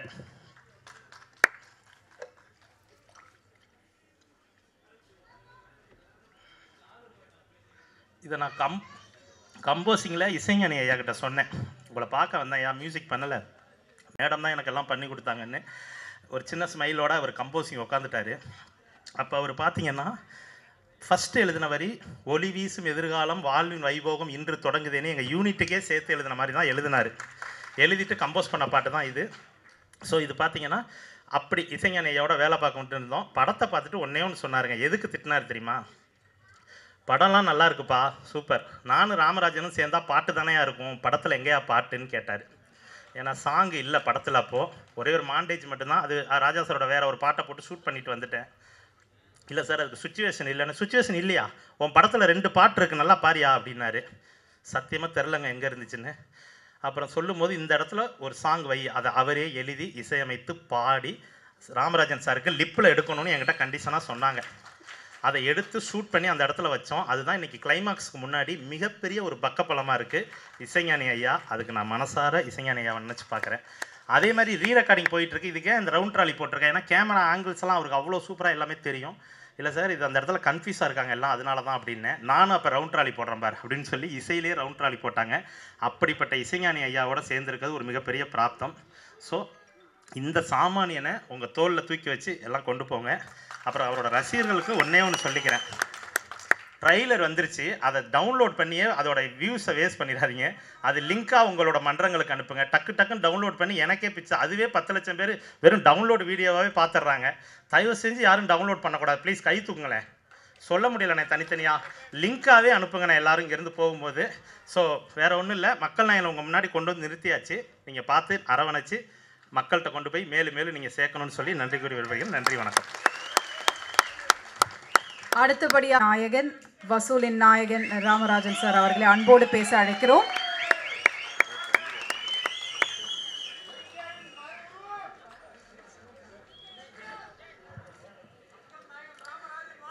அனைவருக்கும் வணக்கம். எல்லாரும் பாதி பேசிட்டீங்க, மீதியை லியோன் இன்னும் பிச்சு படம் எடுத்துட்டீங்க. எனக்கு டைரக்டர் கிளீனாக சொல்லிட்டார். எக்ஸ்ட்ரா என்டர்டெயின்மெண்ட் சார்பில் அன்பு அண்ணன் வி மதியழகன் அவர் தயாரிப்பில் இணை தயாரிப்பாளராக பாலசுப்ரமணியம் அவர்களும் சதீஷ்குமார் அவர்களும் இணைந்து ஒரு அற்புதமான படத்தை சீரும் சிறப்புமாக இயக்கி முடித்து இன்றைக்கி இந்த இசை அந்த ட்ரெய்லர் வெளியீட்டு விழா மூலம் உங்களெல்லாம் சந்தித்ததில் நான் மிக்க மகிழ்ச்சி அடைகின்றேன். ஏகக்கூடியவர்கள் எல்லாருமே அருமையாக பேசுனாங்க. டைம் இல்லை, இதே மாதிரி பொதுக்கூட்டம் மாதிரி ஆயிடுச்சு. அந்த கடைசியில் பேசும்போது இப்படி தான் கொடுப்பான் பொதுக்கூட்டம், அது மாதிரி ஆகி போச்சு. இருந்தாலும் லியோன் என்ன அருமையாக பேசினார், ரொம்ப அருமையாக பேசினார். நான் பார்க்கும்போது பார்த்தேன் எல்லாம் பாடுவார், பட்டி நிறையா பார்த்துக்க. லியோன் என்னென்னா என்ன அப்படின்னா என் மனசில் 20 வருஷம் ஒரு படம் நடிச்சோன்னு சொன்னார். நான் எப்படி 13 இயர்ஸ்க்கு அப்புறம் நடித்தோன்னோ அதே மாதிரி மறுபடியும் அவர் நடிக்க வைக்கணுன்ற ஒரு குறிக்கோள் தான் நம்ம நினச்சிக்கிட்டு இருந்தேன் பேசும்போது. அந்தளவுக்கு ஒரு சிறப்பானது பேசுனாங்க. நக்ஷா அருமையாக பேசுனாங்க. அவர் சார் வந்து எங்கள் ஊர் பக்கம் இங்கே மேலூர் தான். அவர் பையன் கார்த்தி சுப்ராஜ், ரஜினி சார் ஆக்ட் பண்ண பேட்டை படம் டைரக்டர் அவர் பையன் தான் ஆக்ட் பண்ணார். தம்பி சிவா அருமையாக பேசினார். அது படத்தில் மருமையன், ஆனால் உண்மையில் எனக்கு எங்கள் அண்ணன் எங்கள் மகன் தான் அவர். அதுமாதிரி சவுந்தர் சார், விஜயமுரளி, ஹாரி குமார் எல்லாம் வந்திருக்காங்க. சியாமா வந்திருக்காப்புல. என்னுடைய படத்தில் உயிர் நண்பனாக வரக்கூடிய அருமை தம்பி MS பாஸ்கர். ராதாரேவன் வர முடியலை, வேணா அவருக்கு உடம்பு சரியில்லை. இருந்தாலும் அவருடைய ஆசீர்வாதத்தோடு அதுக்குரிய அண்ணன் டைரக்டர் ஆர் உதயகுமார் சார் அவர்கள், அதை ரஜினி சார் வச்சு எஜமான் பண்ணவர். சமீபத்தில் மறைந்த அன்பு அண்ணன் விஜயகாந்தை வைத்து சின்ன கவுண்டரை படத்தை பண்ணவர். அருமையாக பேசினார். இன்றைக்கி சங்கத்தின் எங்கள் டைரக்டர் சங்கத்தின் தலைவராக வந்திருக்கிறார், ஒரு வாழ்த்துக்கள். அது மாதிரி பேரரசு அவர்கள் அருமையாக பேசினார். பேரரசு அவர்களும் சாதாரண ஆள் இல்லை. தம்பி விஜய் வச்சொரு படம், திருப்பாச்சி 2 படம், சிவகாசி, அஜித் குமார் வச்சு பண்ணியிருக்காரு. நானே சொல்லுவேன், பேரரசா என்ன சார் நீங்கள் விட்டு இவ்வளோ பெரிய படம்லாம் கொடுத்தீங்க, பெரிய இதை வச்சு கொடுங்க சார் படத்தை அப்படின்னு சொல்லியிருக்கேன். அது மாதிரி அன்புமணி சார், இன்னும் சொல்ல போனால் அண்ணன் டெம்பிள்ஸ்ரீ குமார் அவர்கள் உங்களுடைய அழைப்பை ஏற்று வந்து மேலே தோண்டி இதுதான் எனக்கு முதல் மேலே சொன்னார். எங்களை ரொம்ப ஹெல்ப் பண்ணார் ஷூட்டிங்க்கு. அவருக்கும் சொல்லிக்கிறேன், எல்லாருக்கும் சொல்லிக்கிறேன், தம்பி ராஜேஷ் அவர்களுக்கும் மற்றபடியும் இங்கே திராக கூடியக்கூடிய பெரியவர்களுக்கும் தாய்மார்களுக்கும் சகோதர சகோதரிகளுக்கும் என் உயிரினும் மேலான என்றென்றும் என் மனதை விட்டு அகலாமல் பல வருஷ காலமாக என்னுடைய ரசிகராக இருக்கும் என் உடன்பிறப்புகளான ரசிகர்களுடைய உடன்பிறப்புகள், இப்போ இந்த டெய்லர் ஓடிச்சு பார்த்தீங்க, சாங் பார்த்தீங்க, சொன்ன மாதிரி 100% இது சாத்தியமே இல்லை. ஏன்னா 2010 நான் மீட்டிங் போயிட்டு வந்து ஆக்ஷனுங்கிறது மிகப்பெரிய விபத்து. மயிரிலையில் உயிர் தப்பினார் அப்படின்னு கேட்டிருக்கோம், பார்த்துருக்கேன், நானே டயலாக் எழுதியிருக்கேன். ஆனால் நானே அதில் மாட்டிட்டேன். ஓட்டுன டிரைவர் ஸ்பாட் அவுட், அந்த யூனியன் அழகாக சொன்னார். ஸோ அதிலிருந்து மீறி வந்து நான் இப்படி ஒரு படம் நடிப்பேன்ன்றது அது உலக அதிசயம்தான் நடந்திருக்கு. ஏன்னு கேட்டால் என் ரசிகனுடைய வேண்டுதல், இந்த தமிழக மக்களின் வேண்டுதல், பிரார்த்தனை, என் தாய்மார் வச்சு அன்பு டயட் சார் வரமா இங்கே வந்துச்சு, ஓட்டலாம் கூட்டமாக வேண்டியும் பாட்டினான். என்னை பார்க்கணுன்னு 10-15 வருஷம் வெயிட் பண்ணுதான். சாமியை பார்த்துட்டேன்னு இருக்குது. சந்தோஷம், சந்தோஷம், ரொம்ப சந்தோஷம். 2 மணி நேரத்துக்கு தான் நான் சொன்னேன். சொல்ல மாதிரி எந்த ரசிகர் மன்றங்களுக்கும் நான் எதுவுமே செய்கிறதில்லை. ஆனால் எனக்காக உயிரையும் தரக்கூடிய அளவுக்கு என்ன பார்க்குறேன், நான் கடமைப்பட்டிருக்கேன். அது மாதிரி இந்த விழா நடப்பதற்காக டைம் முடிஞ்சு போச்சு. நாளைக்கு அடுத்த ஷோ போனவங்க, இது வந்து கமலா தேட்டர், எனக்கு மறக்க முடியாத தேட்டர் கமலா தேட்டர்.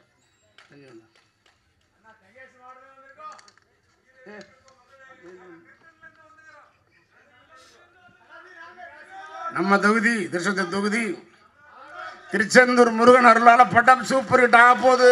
என்னவோ படம் பாரு, படம் பார்த்துருவோம் என்னை திருப்பி நடிக்க வச்சு. ஆனால் டைரக்டர் சொல்கிற மாதிரி சாதாரண விஷயம் கிடையாது. இந்த மாதிரி அப்படியே ஸ்டோரி ரைட்டர் கார்த்திக் குமார் அவர் உண்மையை நல்ல சப்ஜெக்டு. ஆனால் இன்றைக்கி அவர் சொன்ன மாதிரி கேஸ் ஓடிக்கிட்டு இருக்கு. இவங்க வந்து சொன்ன கதை வேறு. அந்த படத்தில் ராமராஜன் போடலாம் நினைத்த அண்ணன் மதியழகன் அவர்களுக்கும் டைரக்டர் ராகேஷுக்கும் நம்ம மேலே ரொம்ப சிரமம்.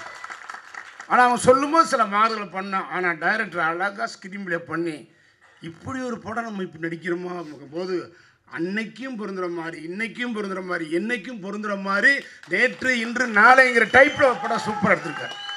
ஆனால் இதை ட்ரெய்லரும் சாங்கும் பார்க்கும்போது நான் நடிகனாக பார்க்கவில்லை, ஒரு டெக்னீஷியனாக பார்த்தேன். ஒரு டெக்னீஷியனாக பார்த்தேன். என்னன்னா என்ன குறை என்பது எனக்கு தெரியும். அது சிவாவாகட்டும் அவர்களாகட்டும் அருமையாக நடித்திருந்தாலும் நான் என் கூட அவருடைய அருமித்த அண்ணன் பாஸ்கர் அவர்களும் ராஜாவும் எனக்கு என்ன மைனஸ் இருந்தால் என்ன பண்ணுறது, கொரோனாங்கிற காலம் 3-4 வருஷம் வீட்டில் போட்டுருச்சு. ஆக்ஷனுக்கு அப்புறம் 6 வருஷம் அப்படியே வீட்டில் வந்துருச்சு. அதனால் என்ன மைனஸ் தெரியும். ஆனால் அதெல்லாம் மீறி இந்த படத்தை டைரக்டர் கேட்ட மாதிரி, மைய சார் கேட்ட மாதிரி மிகப்பெரிய வெற்றியடை செய்வார்கள் என் ரசிகர்கள். நீங்கள் விளம்பரமே கொடுக்க வேணாம். ராமராஜன் படம் ரிலீஸ் சொன்ன பார்க்கறதுக்கு நீங்கள் 1,00,000 பேர் இருக்கான். அது படம் எப்படி பார்த்துருவாங்க. ஆனால் இந்த படத்தினுடைய கதை, அந்த ஸ்க்ரீன் பிளேன்றது இந்த உலகத்தில் பிறக்கக்கூடிய அத்தனை பேரும், ஒவ்வொரு குடும்பத்தாரும் இதை கடக்காமல் நம்ம வாழ்ந்து போகவே முடியாது. அப்படிப்பட்ட ஒரு அருமையான கதை இந்த கதை, அருமையான திரைக்கதை, அருமையான வசனம். இன்றைக்கி நம்மளை சொல்லாமல் கூட நைஸாக தள்ளிடுற 3 சாங்கையும் நானே கேட்கல. எனக்கு அனுப்பி அக்காவை அனுப்பிச்சு பார்க்குறேன், என்னென்ன சாங்கை விட்டீங்க அப்படின்னு 3 நாள் ஓடிக்கிட்டு இருக்கு. அதில் கிளைமாக்ஸ் சாங்கில் உண்மையிலேயே சொல்கிறேன், எனக்கெல்லாம் என்னன்னு தெரியாது. பாருங்கள், இந்த படம் முடிஞ்சு வரும்போது என்னுடைய தாய்மார்கள் வருத்தப்படுவாங்க, ஃபீல் பண்ணுவாங்க. அந்தளவுக்கு வளரக்கூடிய நல்ல கதை. ஆனால் என்னுடைய ரசிகர்களும் இந்த தமிழக மக்களும் ஆண்களும் ஃபீல் பண்ணக்கூடிய அளவுக்கு அற்புதமான கதை என்பதை யாரும் மறக்க முடியாது. இதை நீங்கள் ரிலீஸுக்கு அப்புறம் நீங்கள் சொல்லுங்கள், ராமராஜன் சொன்ன உண்மையாக பொய்யன்னு சொல்லுங்கள். பட் எனக்கு ஒன்றும் என்ன மனசு ஏன் எனக்கு ரொம்ப டல்னா, எனக்கு ராஜான்னு வருவார் நினச்சிருந்தேன். ஏன்னா எனக்கு இன்னைக்கு வரைக்கும் ராமராஜன் சொல்கிறாங்கன்னா இந்த 2000 இன்னைக்கு வரைக்கும் 3 படம் தான். ஒன்று சீரி வருங்காலை, ஒரு 54 வாரம் 5 ஆகம் கொடுச்சு, பொன்னாநேரம் போகலை, மேதை போகலை. ஆனால் இந்த 23 வருஷமும் இன்னைக்கு ராமராஜன் சொல்கிறாங்கன்னா அதுக்கு இளையராஜாவின் பாட்டு தான் என்னை வாழ வைத்துக் கொண்டிருக்கிறது. நான் அண்ணன் ஆஸ்பத்திரியில் இருந்தேன், ராஜா அண்ணன் ஒருக்கா போனேன். என்னண்ணே உடம்பு சரியாமல், அவர் கையை பார்த்தேன், இது உங்கள் கையில் இல்லைண்ணே, என் வாழ்க்கை, என் வாழ்க்கை. எங்கே பார்த்தாலும் இங்கே டிவியில் வேணால் போடலை, அதில் ஒரு டைப் இருக்கு போடலை. ஆனால் எனக்கு வர்ற நியூஸு அரசாங்க bus, private bus, lorry, container, அது குட்டி யானை அம்புட்லேயும் ஓடுவது இளையராஜா ராமராஜன் சாங்கு தான் கேட்குறேன்னு சொல்லி எனக்கு சொல்கிறாங்க. ஸோ லியோனியன் அழகாக சொன்னார், பாடி பாடி காமிச்சார். நான் கூப்பிட்றதுக்கு எனக்கு சங்கடம், ஏன்னா அண்ணனுடைய பொண்ணு தவிர 2 மாதம் தான் ஆகுது. இந்த படத்தை கிளைமாசம் பார்த்தீங்கன்னா அவர் ஃபீல் பண்ணுவார். நான் ரொம்ப சங்கடப்பட்டு கூப்பிட்றதுக்கு, ஏன்னா அவர் மகளை இழந்து 2 மாதம் ஆக போகுது. எனக்கு வந்து சங்கடமாக பேசும். அவரை வைத்து பேச நினச்சேன். அது மாதிரி கேஎஸ் ரவிக்குமார் பேசும்போது நான் சொன்னேன், நான் பேசுகிறேன், ரவிக்குமார் இருக்கும்போது நான் பேசணும் அப்படின்னு சொன்னேன். ஏன்னு கேட்டால் கேஎஸ் ரவிக்குமார்ன்றவர் என்னென்னா Rajarajan associate director, Ramdas director, Ramdas அவர் இறந்துட்டார், அமர் ரைட்டார். அந்த படம் நான் ஹீரோ, கௌதமி ஹீரோயினி. ஆனால் அசோசியேட் டைரக்டர் பண்ணது கேஎஸ் ரவிக்குமார். அங்கே நான் புள்ளி பார்த்தேன். நான் அசிஸ்டண்டாக 40 படம் ஒர்க் பண்ணியிருக்கேன், 5-6 படம் டைரக்ஷன் பண்ணியிருக்கேன். அதை பார்க்கும்போது அந்த லொக்கேஷனில் ஒரு செட்டு பாய் வேலை செய்கிற எல்லாம் செஞ்சார் கேஎஸ் ரவிக்குமார். நான் பார்த்தேன், என்ன அசோசியேட் டைரக்டர்ன்றாங்க, நமக்கு தெரியுமே, எல்லா வேலையும் இழுத்து படிச்சிடறாரு, சூப்பராக யூஸ் பண்ணிக்கணும்னு வச்சுங்க. பிற்காலத்தில் வரும்போது படம் ஓடிச்சு, ராஜாராஜன் கரகாட்டக்காரன் ஓடிக்கிட்டே இருக்கு. கரகாட்டக்காரன் ரிலீஸ் ஆகி அது 484 ஓடிக்கிட்டே இருக்கும் பொழுது ஊடால அந்த 8 படமும் 100 நாள் கிட்டு கொடுத்த ஒரே என்னுடைய ரசிகர்கள்லாம் தெரியும். உங்களால் இது வந்து கடவுளுடைய பிராப்தம், என் பிராப்தம் இல்லை. மதுரையில் இருந்தால் அண்ணன் உட்கார்கார் டெமிஷன், மதுரையில் நடனா தேட்டரில் 385 நாள் விடம் பெட்டி மிஞ்சுமே, இப்படிலாம் இல்லை, கியூப் கிடையாது. அப்போ பெட்டியை குடு அரிக்கிறான் போட்டுட்டா ஷிஃப்டிங்கில் 500 நாள் ஓடிய படம் கரகாட்டக்காரன். விருதுநகர் 147 நாள், தேனி 147 நாள் ஓடி இந்த படம் கிடையாது, தினசரி 3 சனியே நாள். அப்படிப்பட்ட ஒரு மிகப்பெரிய ஒரு படமாக இன்னைக்கும் ஜனங்கள் ஞாபகம் வச்சக்கூடிய அளவுக்கு எனக்கு இசையமைத்து கொடுத்தவர் அண்ணன் இளையராஜா அவர்கள். இன்னைக்கு கூட அண்ணன் போகும்போது சொன்னார், ஏய் என்னடா நீயும் நானும் சேர்ந்தா ரசிகர்களும் பொதுமக்கள் பாட்டை கேட்பாங்களா, நீ பாட்டே இல்லாமல் படம் நான் கொடுத்துருக்கேன்னு ஃபீல் பண்ணார். அப்போ என்னென்னா, உனக்கு நான் பாட்டு போட ரெடியாக இருக்கேன், சூப்பர் போட சென்பை மெசர் என்ன பாட்டுறான்னு நீங்கள் சொல்லி கூட சொன்னார். பாட்டுடைய கதைகளோட நான் அழுத்தம் இல்லை, இருந்தாலும் எனக்கு இவங்க கதை சொல்லி போனதுக்கப்புறம் சரவண சுப்பையா சாருங்க போயிட்டார், அவன் நல்ல மனுஷன். அதுதான் அந்த ட்ரெயிலர் லாஸ்ட்டில் பேசுவார், எக்ஸ்ட்ரானரி பவர் சாமானியம் சொல்லுவார், நல்லா பேசினான். இப்போ ராஜனை சொன்னார், ஏன்னா நீ பாட்டே எல்லாம் படம் கொடுத்துக்கிட்டு நீ கூட பேசும்போது அதான் சொன்னார், இவ்வளவோ பாட்டுகள் இந்த பாட்டில் கொடுக்க வழி இல்லை, என் ஜோடி இல்லை. சொன்ன மாதிரி டீசலில் பேசினேன், எல்லாம் நல்லா பண்ணாங்க, நமக்கு ஜோடி கொடுக்கல. ஒருத்தன் கத்துறான், இனிமேல் ஜோடியாக நடித்தா தொலைச்சிருன்ட்டானே, அவனுடைய ஃபீலிங், வேறு என்ன பண்ண முடியும். உன் ஜோடி இல்லை தவிர நான் இன்ட்ரோவில் கதை சொல்லி முடித்த உடனே கை கொடுத்தேன், பரவாயில்ல சார் ஜோடி இல்லை தப்பிச்சுக்கிடுவோம். எனக்கு ஜோடி யாருன்னா எம்எஸ் பாஸ்கர், ராதாரவின் தான். சரி போயிட்டு போ, ஒரு படம் தியாகம் பண்ணிட்டு போகணும், என்ன போகணும். இப்போ கூட ராஜா என்ன சொன்னார், நீ 6 பாட்டு 8 பாட்டு சுச்சுவேஷன் கொண்டு வா, நான் பண்ணி தரேன்ட்டார். பட் இளையராஜான்ற ஒரு கேரக்டர் நான் சொல்லி ஆகணும்னு ஆசைப்பட்டது உண்டு. இப்போ டைம் ஒரு 5 நிமிஷம். அதாவது தமிழ்நாட்டில் பிறந்து உலகமே புகழக்கூடிய ஒரு இசையமைப்பாளர் என்றால் அது அண்ணன் இசைஞானி இளையராஜா அவர்கள் தான். அதை நம்மளாம் பெருமைப்பட வேண்டும். அவர் தொட்ட உச்சத்தை, அவர் வாங்கிய புகழை எந்த இசையமைப்பாளரும் பெற முடியாது, இதுவரையும் கிடையாது, இனிமேலும் கிடையாது. அவர் சாதாரண மனிதன் அல்ல. ராஜானுடைய தாயார் சின்னத்தாயம்மாள், சின்னத்தாயின் படம் வந்திருக்கு, பாட்டு வந்திருக்கு. அந்த சின்னத்தாயம் அவர்கள் கும்மி அடிக்கும் போது பாடிப்பாங்க, அமர்னு சொல்லுவார், அப்படி பாடுவாங்க அவங்க. அதைத்தான் பிற்காலத்தில் வந்து 1000 தாமரை உடனே போட்டிருக்காரு. ராஜானுடைய அம்மா ராசையான்னு பேர், அவர் பேர். அந்த அம்மா என்ன ஃபீல் பண்ணுறாங்கன்னா, ராசையா என் மகனே, ராசையா வாயா வந்து இசையா உட்காரியா, வா உன் ராகங்களை பூரா இசையா அப்படின்ற மாதிரி அவர் பேர் ராசையான்னு வச்சுருப்பாங்க. அவர் தம்பி இன்னைக்கு கங்கைமரன் அண்ணன், ஆனால் அவர் பேர் அமர் சிங். என் இளைய மகனே வா, அண்ணன் பக்கத்தில் அமர் சிங்கு கூட பாடு எழுதி கொடுன்னு சொல்லி 2 மகனை உருவாக்குறது தாய், அந்த சின்ன தாயம். இந்த 2 பேரையும் மெட்ராஸ் அமிச்சோம்னா இவங்களை பாதுகாக்கிறதுக்கு ஒரு பாஸ் வேணும். அது யாரு? அவங்க அண்ணன் ராஜான அண்ணன் அமரர் ஆர்.டி. பாஸ்கரன் தான் 3 பேர் வர்றாங்க மெட்ராஸ்க்கு. நம்ம கிராமங்களில் நம்ம ஊர்லாம் தெரியும், அண்ணன் தெரியும், ஒரு வீட்டில் 2 ஆம்பளை பசங்க 2 பொம்பளை பசங்க இருப்பாங்க. எல்லாம் நீ வருஷம் ஒருத்தர் மட்டும் Malaysia, Singapore, Dubai, Saudi Arabia, Kuwait போயிருக்கலாம். இப்போ இந்த அம்மா இங்கே இருக்கிற 3 பிள்ளைய பற்றி கவலை கிடையாது.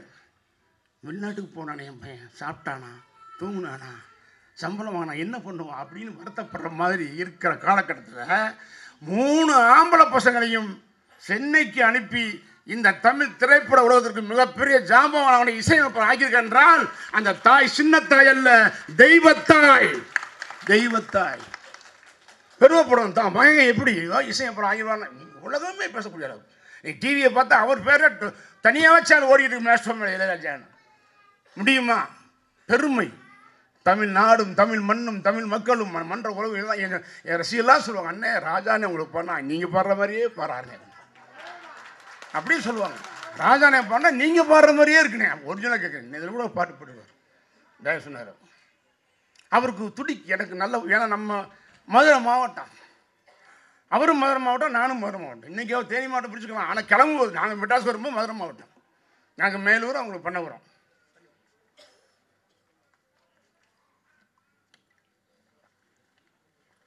அவர் இந்த சாமானிய ஷூட்டிங் 2022 டிசம்பர் 30 முடித்தோம் மதுரையில்.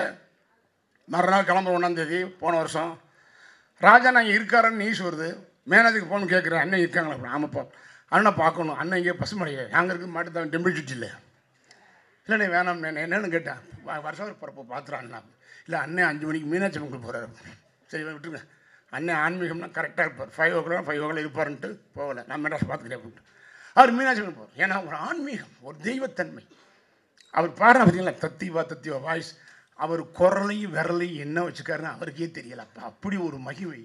மீனாட்சி அம்மனுக்கு போகும்போது நான் யோசித்தேன், அவருக்கு பாருங்கள் அந்த ஆன்மீகத்தில் அந்த அண்ணனுக்கு நாட்டம் இருக்கிறதுனால அந்த மீனாட்சி அம்மன், அந்த அன்னை, அண்ணன் அமரர் அருமைக்குரிய அண்ணன் பஞ்சு அருணாச்சலம் மூலமாக ஒரு படத்திலே அறிமுகப்படுத்தும் போது நம்முடைய தாய் மீனாட்சி அவருக்கு ஆசி வழங்குறாங்க. அந்த அன்னை எப்படின்னா, மீனாட்சி அம்மன் வலது தொழில் இருக்குமே பச்சை கிளி, அந்த கிளியை எடுத்து அந்த அன்னை கொடுப்பது தான் அன்னை கிளி என்று முதல் படம். இன்னைக்கு வரைக்கும் அந்த படம் பேசப்படுகின்றது.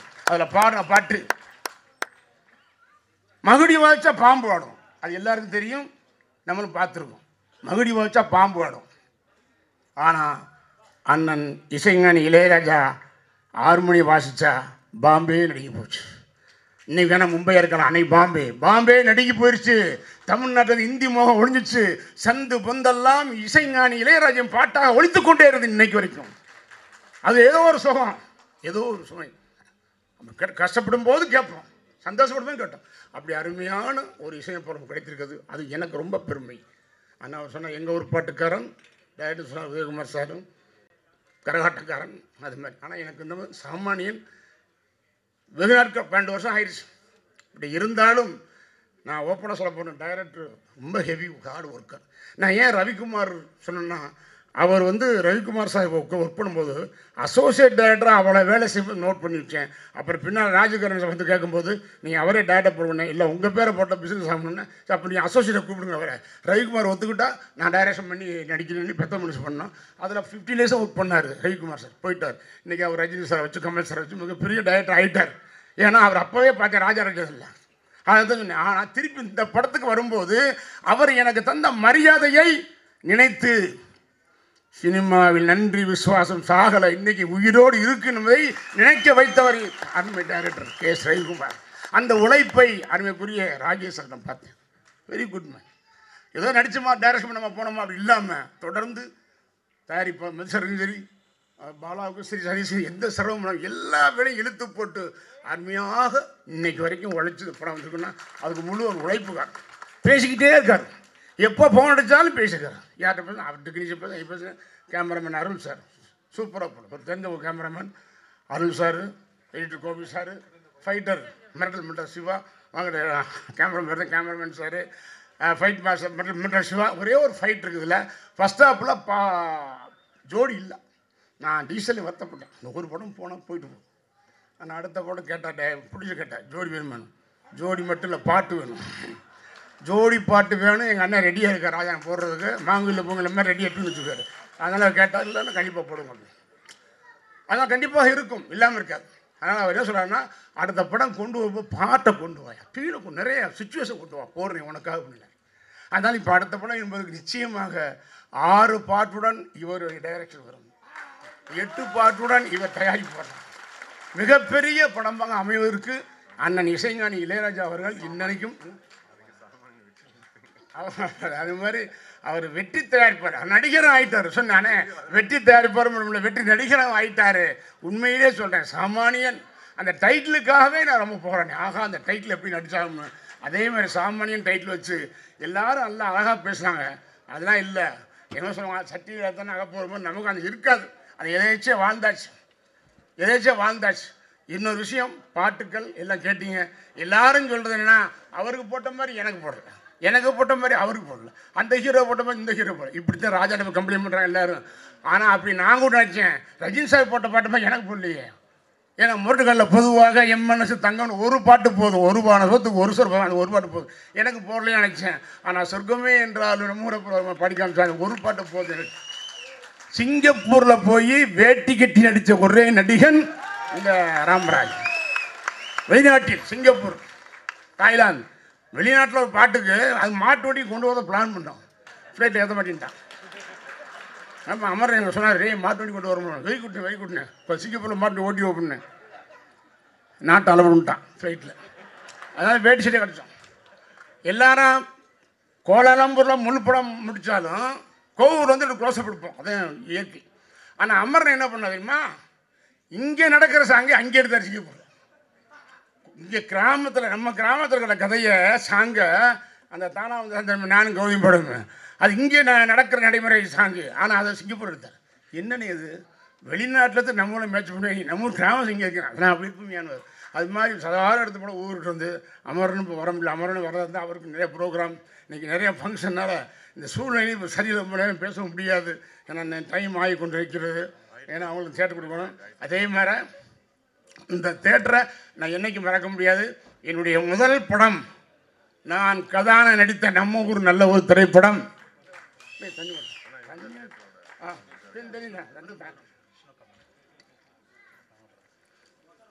முதல் படம் நம்ம ஊர் நல்ல ஊர். இங்கே ரிலீஸ் ஆனாலும் நான் நடித்த ஹீரோவான படத்தை இந்த கமலா தேட்டரில் தான் நோன் ஷோ பார்த்தேன். அப்பொழுது உரிமையாளர் இருந்தவர் அவருடைய தாத்தா, எனக்கு மதிப்பிற்கும் மரியாதைக்கும் உரிய மறைந்த அப்புச்சி சிதம்பரம் செட்டியார் அவர்கள். இந்த திரைப்படத்தில் திரையிடும் போது அந்த ஹீரோ வந்தால் அவர் மாதிரி மதிப்பு மரியாதை சிறப்பு செய்ய வேறு எந்த சினிமாவும் உரிமையாலும் கிடையாது. அப்படி ஒரு அருமையான அற்புதமான மனிதர். அவர் மறைந்து விட்டால் நாங்கள் போக முடியாமல் போச்சு. இருந்தாலும் அவருடைய புதல்வர்கள் வள்ளியப்பன் நாகூர் பேசினாலும் அவருடைய கணேஷனுடைய பையன் அருமைக்குரிய விஷ்ணு கமல் அவர்களுக்கு நான் மிகவும் நன்றியை குறிக்கிறேன். நீங்கள் இது ட்ரெய்லருக்கும் மீஷோடி அனுப்பிச்சிருக்கீங்க. இல்லை, இதே தியேட்டரில் படம் ரிலீஸ் ஆகணும், நான் இங்கே வந்து பார்க்கணும். அந்த படம் நிச்சயமாக பெரிய படம். ஆனால் 100 நாள் சொல்லிக்கலாம், இப்போலாம் கிடையாது. ஒரு சைபர் அடிச்சிருக்கு, 10 நாள் தான், 10 நாள் தான், 10 நாளை மொத்தமாக குடிச்சிடுறேன். அப்போ 100 நாள்னா 5 புரிண்டு 6 புரிண்டு 7 புரிண்டு போடுவோம். ஒரு எம்ஆர்எம் மாதிரி ராமநாதபுரம் 100 ஓட முடியாது. ஓட்ட முடியாது, ஓட்டுவியா? கேட்பாங்க 10 நாள் 100 நாள் ஒன்று மாதிரி பெரிய வெற்றி படமாக இருக்குது. நிச்சயமாக என்னை பொறுத்த வரைக்கும் சொல்கிறேன், என்னுடைய மனசில் வர்றது இந்த படத்தை சாமானியம் படத்தை சத்தியமாக சொல்கிறேன், என் பெத்த தாயிரி சொல்கிறேன், ஆம்பளைங்கள் அழுகக்கூடிய அளவுக்கு அற்புதமான படத்தை இயக்கியிருப்பது அருமைக்குரிய டாக்டர் ராகேஷ் அவர்களும் அந்த படத்தை தயாரித்த அருமைக்குரிய அண்ணன் மதியம் அவர்களும். வாங்கினே ஓடி எப்படிலான்றீங்க ஏங்க உமாபதி இவா நீ காசை தர மாட்டேன் சிரிக்கப்படுங்க. இதான் கேசியர் என்ன ஒரு பாலை பிடிக்கிறது நம்ம வெளியே வரைக்கும் அதுங்க அவங்க பார்ட்னர்ஸ் தம்பி சம்ப பாலா அவர்கள் ரொம்ப, அதாவது இந்த மாதிரி சூழ்நிலையில் என்ன வச்சு பண்ண நினைச்ச அந்த மனசு இருக்கே, இது யாருக்கும் வராது. அவ்வளவு தைரிய மனசு யாருக்கு வரும்? கதை, இந்த கதைக்கு ஒரு போடலாம் அப்படின்னு போட்டு உண்மையிலே சொல்கிறேன், இந்த படத்தை நடித்த மிக பெருமையாக நினைக்கிறேன். படம் அதில் சில குறைகளுக்கு நல்லா தெரியும், நான் அதை சரி பண்ணிக்கிறேன். உண்மையிலேயே மதி சார் ப்ரொடியூசர் அவர்களுக்கும் இதை புறமாக இயக்கிய அன்பு தம்பி அன்பு அண்ணன் அது எங்களுக்கு அவர் பார்த்தா எனக்கு அழகப்பன் சார் மாதிரி இருக்கிறார். இதே கமலா தேட்டர் நம்ம நல்ல ஒரு ரிலீஸ் ஆன என் குருநாதர் அழகப்பன் சார் அவர் மாதிரியே இருக்கார், அற்புதமான டைரக்டர். என் குருநாதர் டைரக்டர் ராமநாதன் சார், என் குருநாதர் டைரக்டர் பேரரசருடைய குருநாதரும் டைரக்டர் ராமநாதன் சார் தான். நான் பிறந்தது ஒக்கூர் மண்ணு, அவர் பிறந்த நாட்டரச கோட்டை 4 கிலோமீட்டர் வித்தியாசம் அவருக்கும். அது மாதிரி என் பேர் சொல்ல தம்பி விஜயமுரளி சவுந்தர் அவரெல்லாம் பத்திரிகை சங்க தலைவர். நம்ம சொல்ல வேகத்தில் முரளி கோச்சுக்காத, அதை நம்ம பார்த்து மண்ணுக்கு தப்பு பண்ணும்போது அவங்க மாமனார் தான் பிஆர்ஓ. அடுத்து மருதாணிக்கு வந்து இப்போ பாரா சொந்தப்படுத்துக்கு அவர் தான் பிஆர்ஓ போட்டு அடுத்து மில்தலை பிடிச்சி ஆக்கி விட்டான். இதை நம்மளாம் அப்படி செய்வோம், இல்லாத இருக்குது அவ்வளவுதான். சில்லு பாண்டியன், அப்புறம் டப்பிங் கிங் குணா குணா பயங்கரமான ஆள், அருமையாக வேலை வாங்குவார், பேச வச்சு அவர் அப்படி ஃபுல்லாக அப்படி கட்டுவார். எல்லாருமே சிறப்பாக ஒர்க் பண்ணாங்க. அதனால் எந்த விதமான குறையும் இல்லை. படம் நிச்சயமாக நன்றாக வந்திருக்கின்றது. படம் பாருங்கள், கண்டிப்பாக எல்லோரும் பார்க்க வேண்டிய படம். அதுவும் குறிப்பாக எனக்கு சொல்லவே தேவையில்லை, தாய்மார்கள் படத்தை பார்த்தா மனசால ஃபீல் பண்ணி இதுதான் ராமராஜன், இதுதான் ராமராஜன் படம், இதுதான் அப்படி சொல்கிற அளவுக்கு இருக்கும் என்பதை உத்தரவாதம் செய்யும். இது விளையாட்டுக்காக சொல்ல, பெரியதுக்காக சொல்லலை, அது கவலை இல்லை. ஆனால் எனக்கு பொறுத்தவரைக்கும் பிரச்சனை இல்லை. எனக்கு வந்து நான் 4 சீன் அடித்தா போய் வந்த மேலூர்லேருந்து இங்கே இன்றைக்கி 45 படம் ஹீரோ, 44 நின்றுச்சு. நான் யோசிச்சிருந்தேன், ஏன்னா 144 போட்ட மாதிரி 44 நிற்கிது, நகல மாட்டேங்குது அப்படின்னு நினச்சிருந்தேன். எப்படி பண்ணுறது 45 அப்படின்னு யோசித்தேன். சரி, ஒரு படம் வந்துச்சு, மாரி 2, தனுஷ் ஆக்ட் பண்ண படம். அதோட அசோசியேட் பிரவீன் எனக்கு கதை சொன்னார். சொன்னேன் ஓகேன்னு ஓகேன்ட்டு. அப்போ மார்ச் மாதம் 2020 மார்ச் மாதம் 24 25 அட்வான்ஸ் கொடுத்துருப்பேன். சரி, இந்த படம் பண்ணிடுவோம் வித்தியாசமாக இருந்தேன். கரெக்டாக 25 அட்வான்ஸ் வாங்க போகிறேன், 20 ஊரடங்கு போட்டேன் கொரோனாவில். நினச்சி பாருங்க, அவ்வளோ போச்சு, அப்படியே தெளிவு. ஆனால் கரெக்டான நேரத்தில் சிங் பண்ணி கதை சொன்னாங்க. சாமானிய திரைப்படம் மிக பிரமாதமாக இருக்குது. உண்மையிலே ராஜானை பாட்டு உண்மையிலே நீங்கள் பாட்டு கேட்டு பாருங்க, கேட்கத்தான் ராஜானை பாட்டு சூப்பர்ட்டாங்க. கரகாட்டக்காரன் படம் இந்த இங்கேயே நான் பார்த்தேன், மூவி படத்தில் ப்ரீஷோ போட்டோம். மூவி படத்தில் ரிலீஸ்க்கு முதல் நாள் அங்கே எல்லோரும் பார்க்குறாங்க கரகாட்டக்காரனை. இன்டோர் வெடிச்சு எல்லாம் டீ சாப்பிட்றாங்க. அப்போ எங்கள் அண்ணன் சுரேஷ்காந்த் ஒன்று கேட்டாப்புல, என்ன ஸ்டெப் ஒருத்தரும் சிரிக்கலை அப்படின்னாப்புல கரகாட்டக்காரனை. நல்லா கேட்டுங்க, இடவேளை வரைக்கும் யாருமே சிரிக்கலை அப்படின்னு என் அண்ணன் பையன் கேட்குறாப்புல. இங்கே சிரிக்க மாட்டாங்கப்பா, சிரித்தா விலை ஏற்றி விடுவாங்க. அதனால் நீ நான் கிருஷ்ணவனியோ கமலா பார்க்க போய் பாரு அப்படின்னு ஃபஸ்ட்டாக பின்னி எடுத்து படம் எடுத்து விட்டாப்புல, கட்டி உருண்டாப்புல. மிகப்பெரிய ஜாமாச்சு. அது மாதிரி என்ன சாமானியம் படம் சொல்கிறவங்களுக்கு கண்டிப்பாக அனைவரும் பார்க்க வேண்டிய படம்.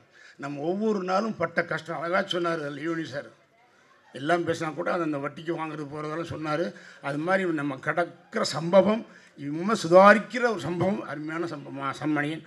அந்த வெற்றி படமாக ஆக்கக்கூடிய தயாரிப்பாளர்களுக்கும் அவர் கோட்டையிட்டும் தண்டபணி ராஜபாண்டியவர்களுக்கும் கதாசிரியர் கார்த்திகுமார், பாலா, சதீஷ், குணா, சார் வாழ்த்துக்கள் சார். நான் பார்த்தா எங்கள் குருநாதர் மாதிரியே இருக்கிறார். வாங்க ஜெயமணி தம்பி. ஆர்ப்பரிக்கும் மக்கள் கூட்டத்து மத்தியிலே தொலை தூரத்திலிருந்து வருகை புரிந்திருக்கிற தமிழ்நாடு முழுவதும் இருக்கிற மக்கள் நாடு ரசிக பெருமக்களின் பலத்த கரகோஷ மத்தியிலே இந்த படம் மாபெரும் வெற்றி படமாக அமைய வேண்டும் என்று சொல்லி மக்கள் நாயகனுக்கு இதை நீங்கள் மேடைக்கு வந்து ஒவ்வொரு அணிப்பதாகட்டும். பலமான கரகோஷம் மக்கள் நாயகனுக்கு. சார், எல்லோருக்கும் பணிவான வேண்டுகோள், அடுத்த காட்சி எங்களுக்கு நேரம் நெருங்கி விட்டதால் தயவு செய்து எல்லோரும் கொஞ்சம் சீக்கிரம் அவர்கள் பைக்கு கார் எது கொஞ்சம் எடுத்து போனீங்கன்னா நல்லா இருக்கும். வெற்றி இயக்குனர் திரு ராகேஷ் அவர்களுக்கு பலத்த கரகோஷத்தோடு எல்லோருக்கும் மிக்க நன்றி. என்னுடைய அழைப்பை ஏற்று இந்த விழாவிற்கு வந்து வருகை புரிந்து பெருமை. மேடையில் யாரும் தயவு செய்து ஏற வேணாம். மேலான ரசிகர்களுக்கும் பெரியோர்களுக்கும் தாய்மார்களுக்கும் சகோதர சகோதரிகளுக்கும் அனைவருக்கும் நன்றி கலந்த வணக்கம். குறை எதுவும் இருந்தால் தவறு நினைக்க வேண்டாம் சார். யாரும் மேடையில் தயவு செய்து வராதிங்க, உங்களுக்கு ரொம்ப ரிக்வஸ்டாக கேட்டுக்கிறோம். 9:45 எங்களுக்கு ஷோ. தயவு செய்து மேடையில் யாரும் வராதிங்க சார். தயவு செய்து போங்க, போங்க சார், டைம் இல்லை சார். இல்லை ஒருத்தர் வருகை தந்த அனைவருக்கும் நன்றியை தெரிவித்துக் கொள்கிறோம். குறிப்பாக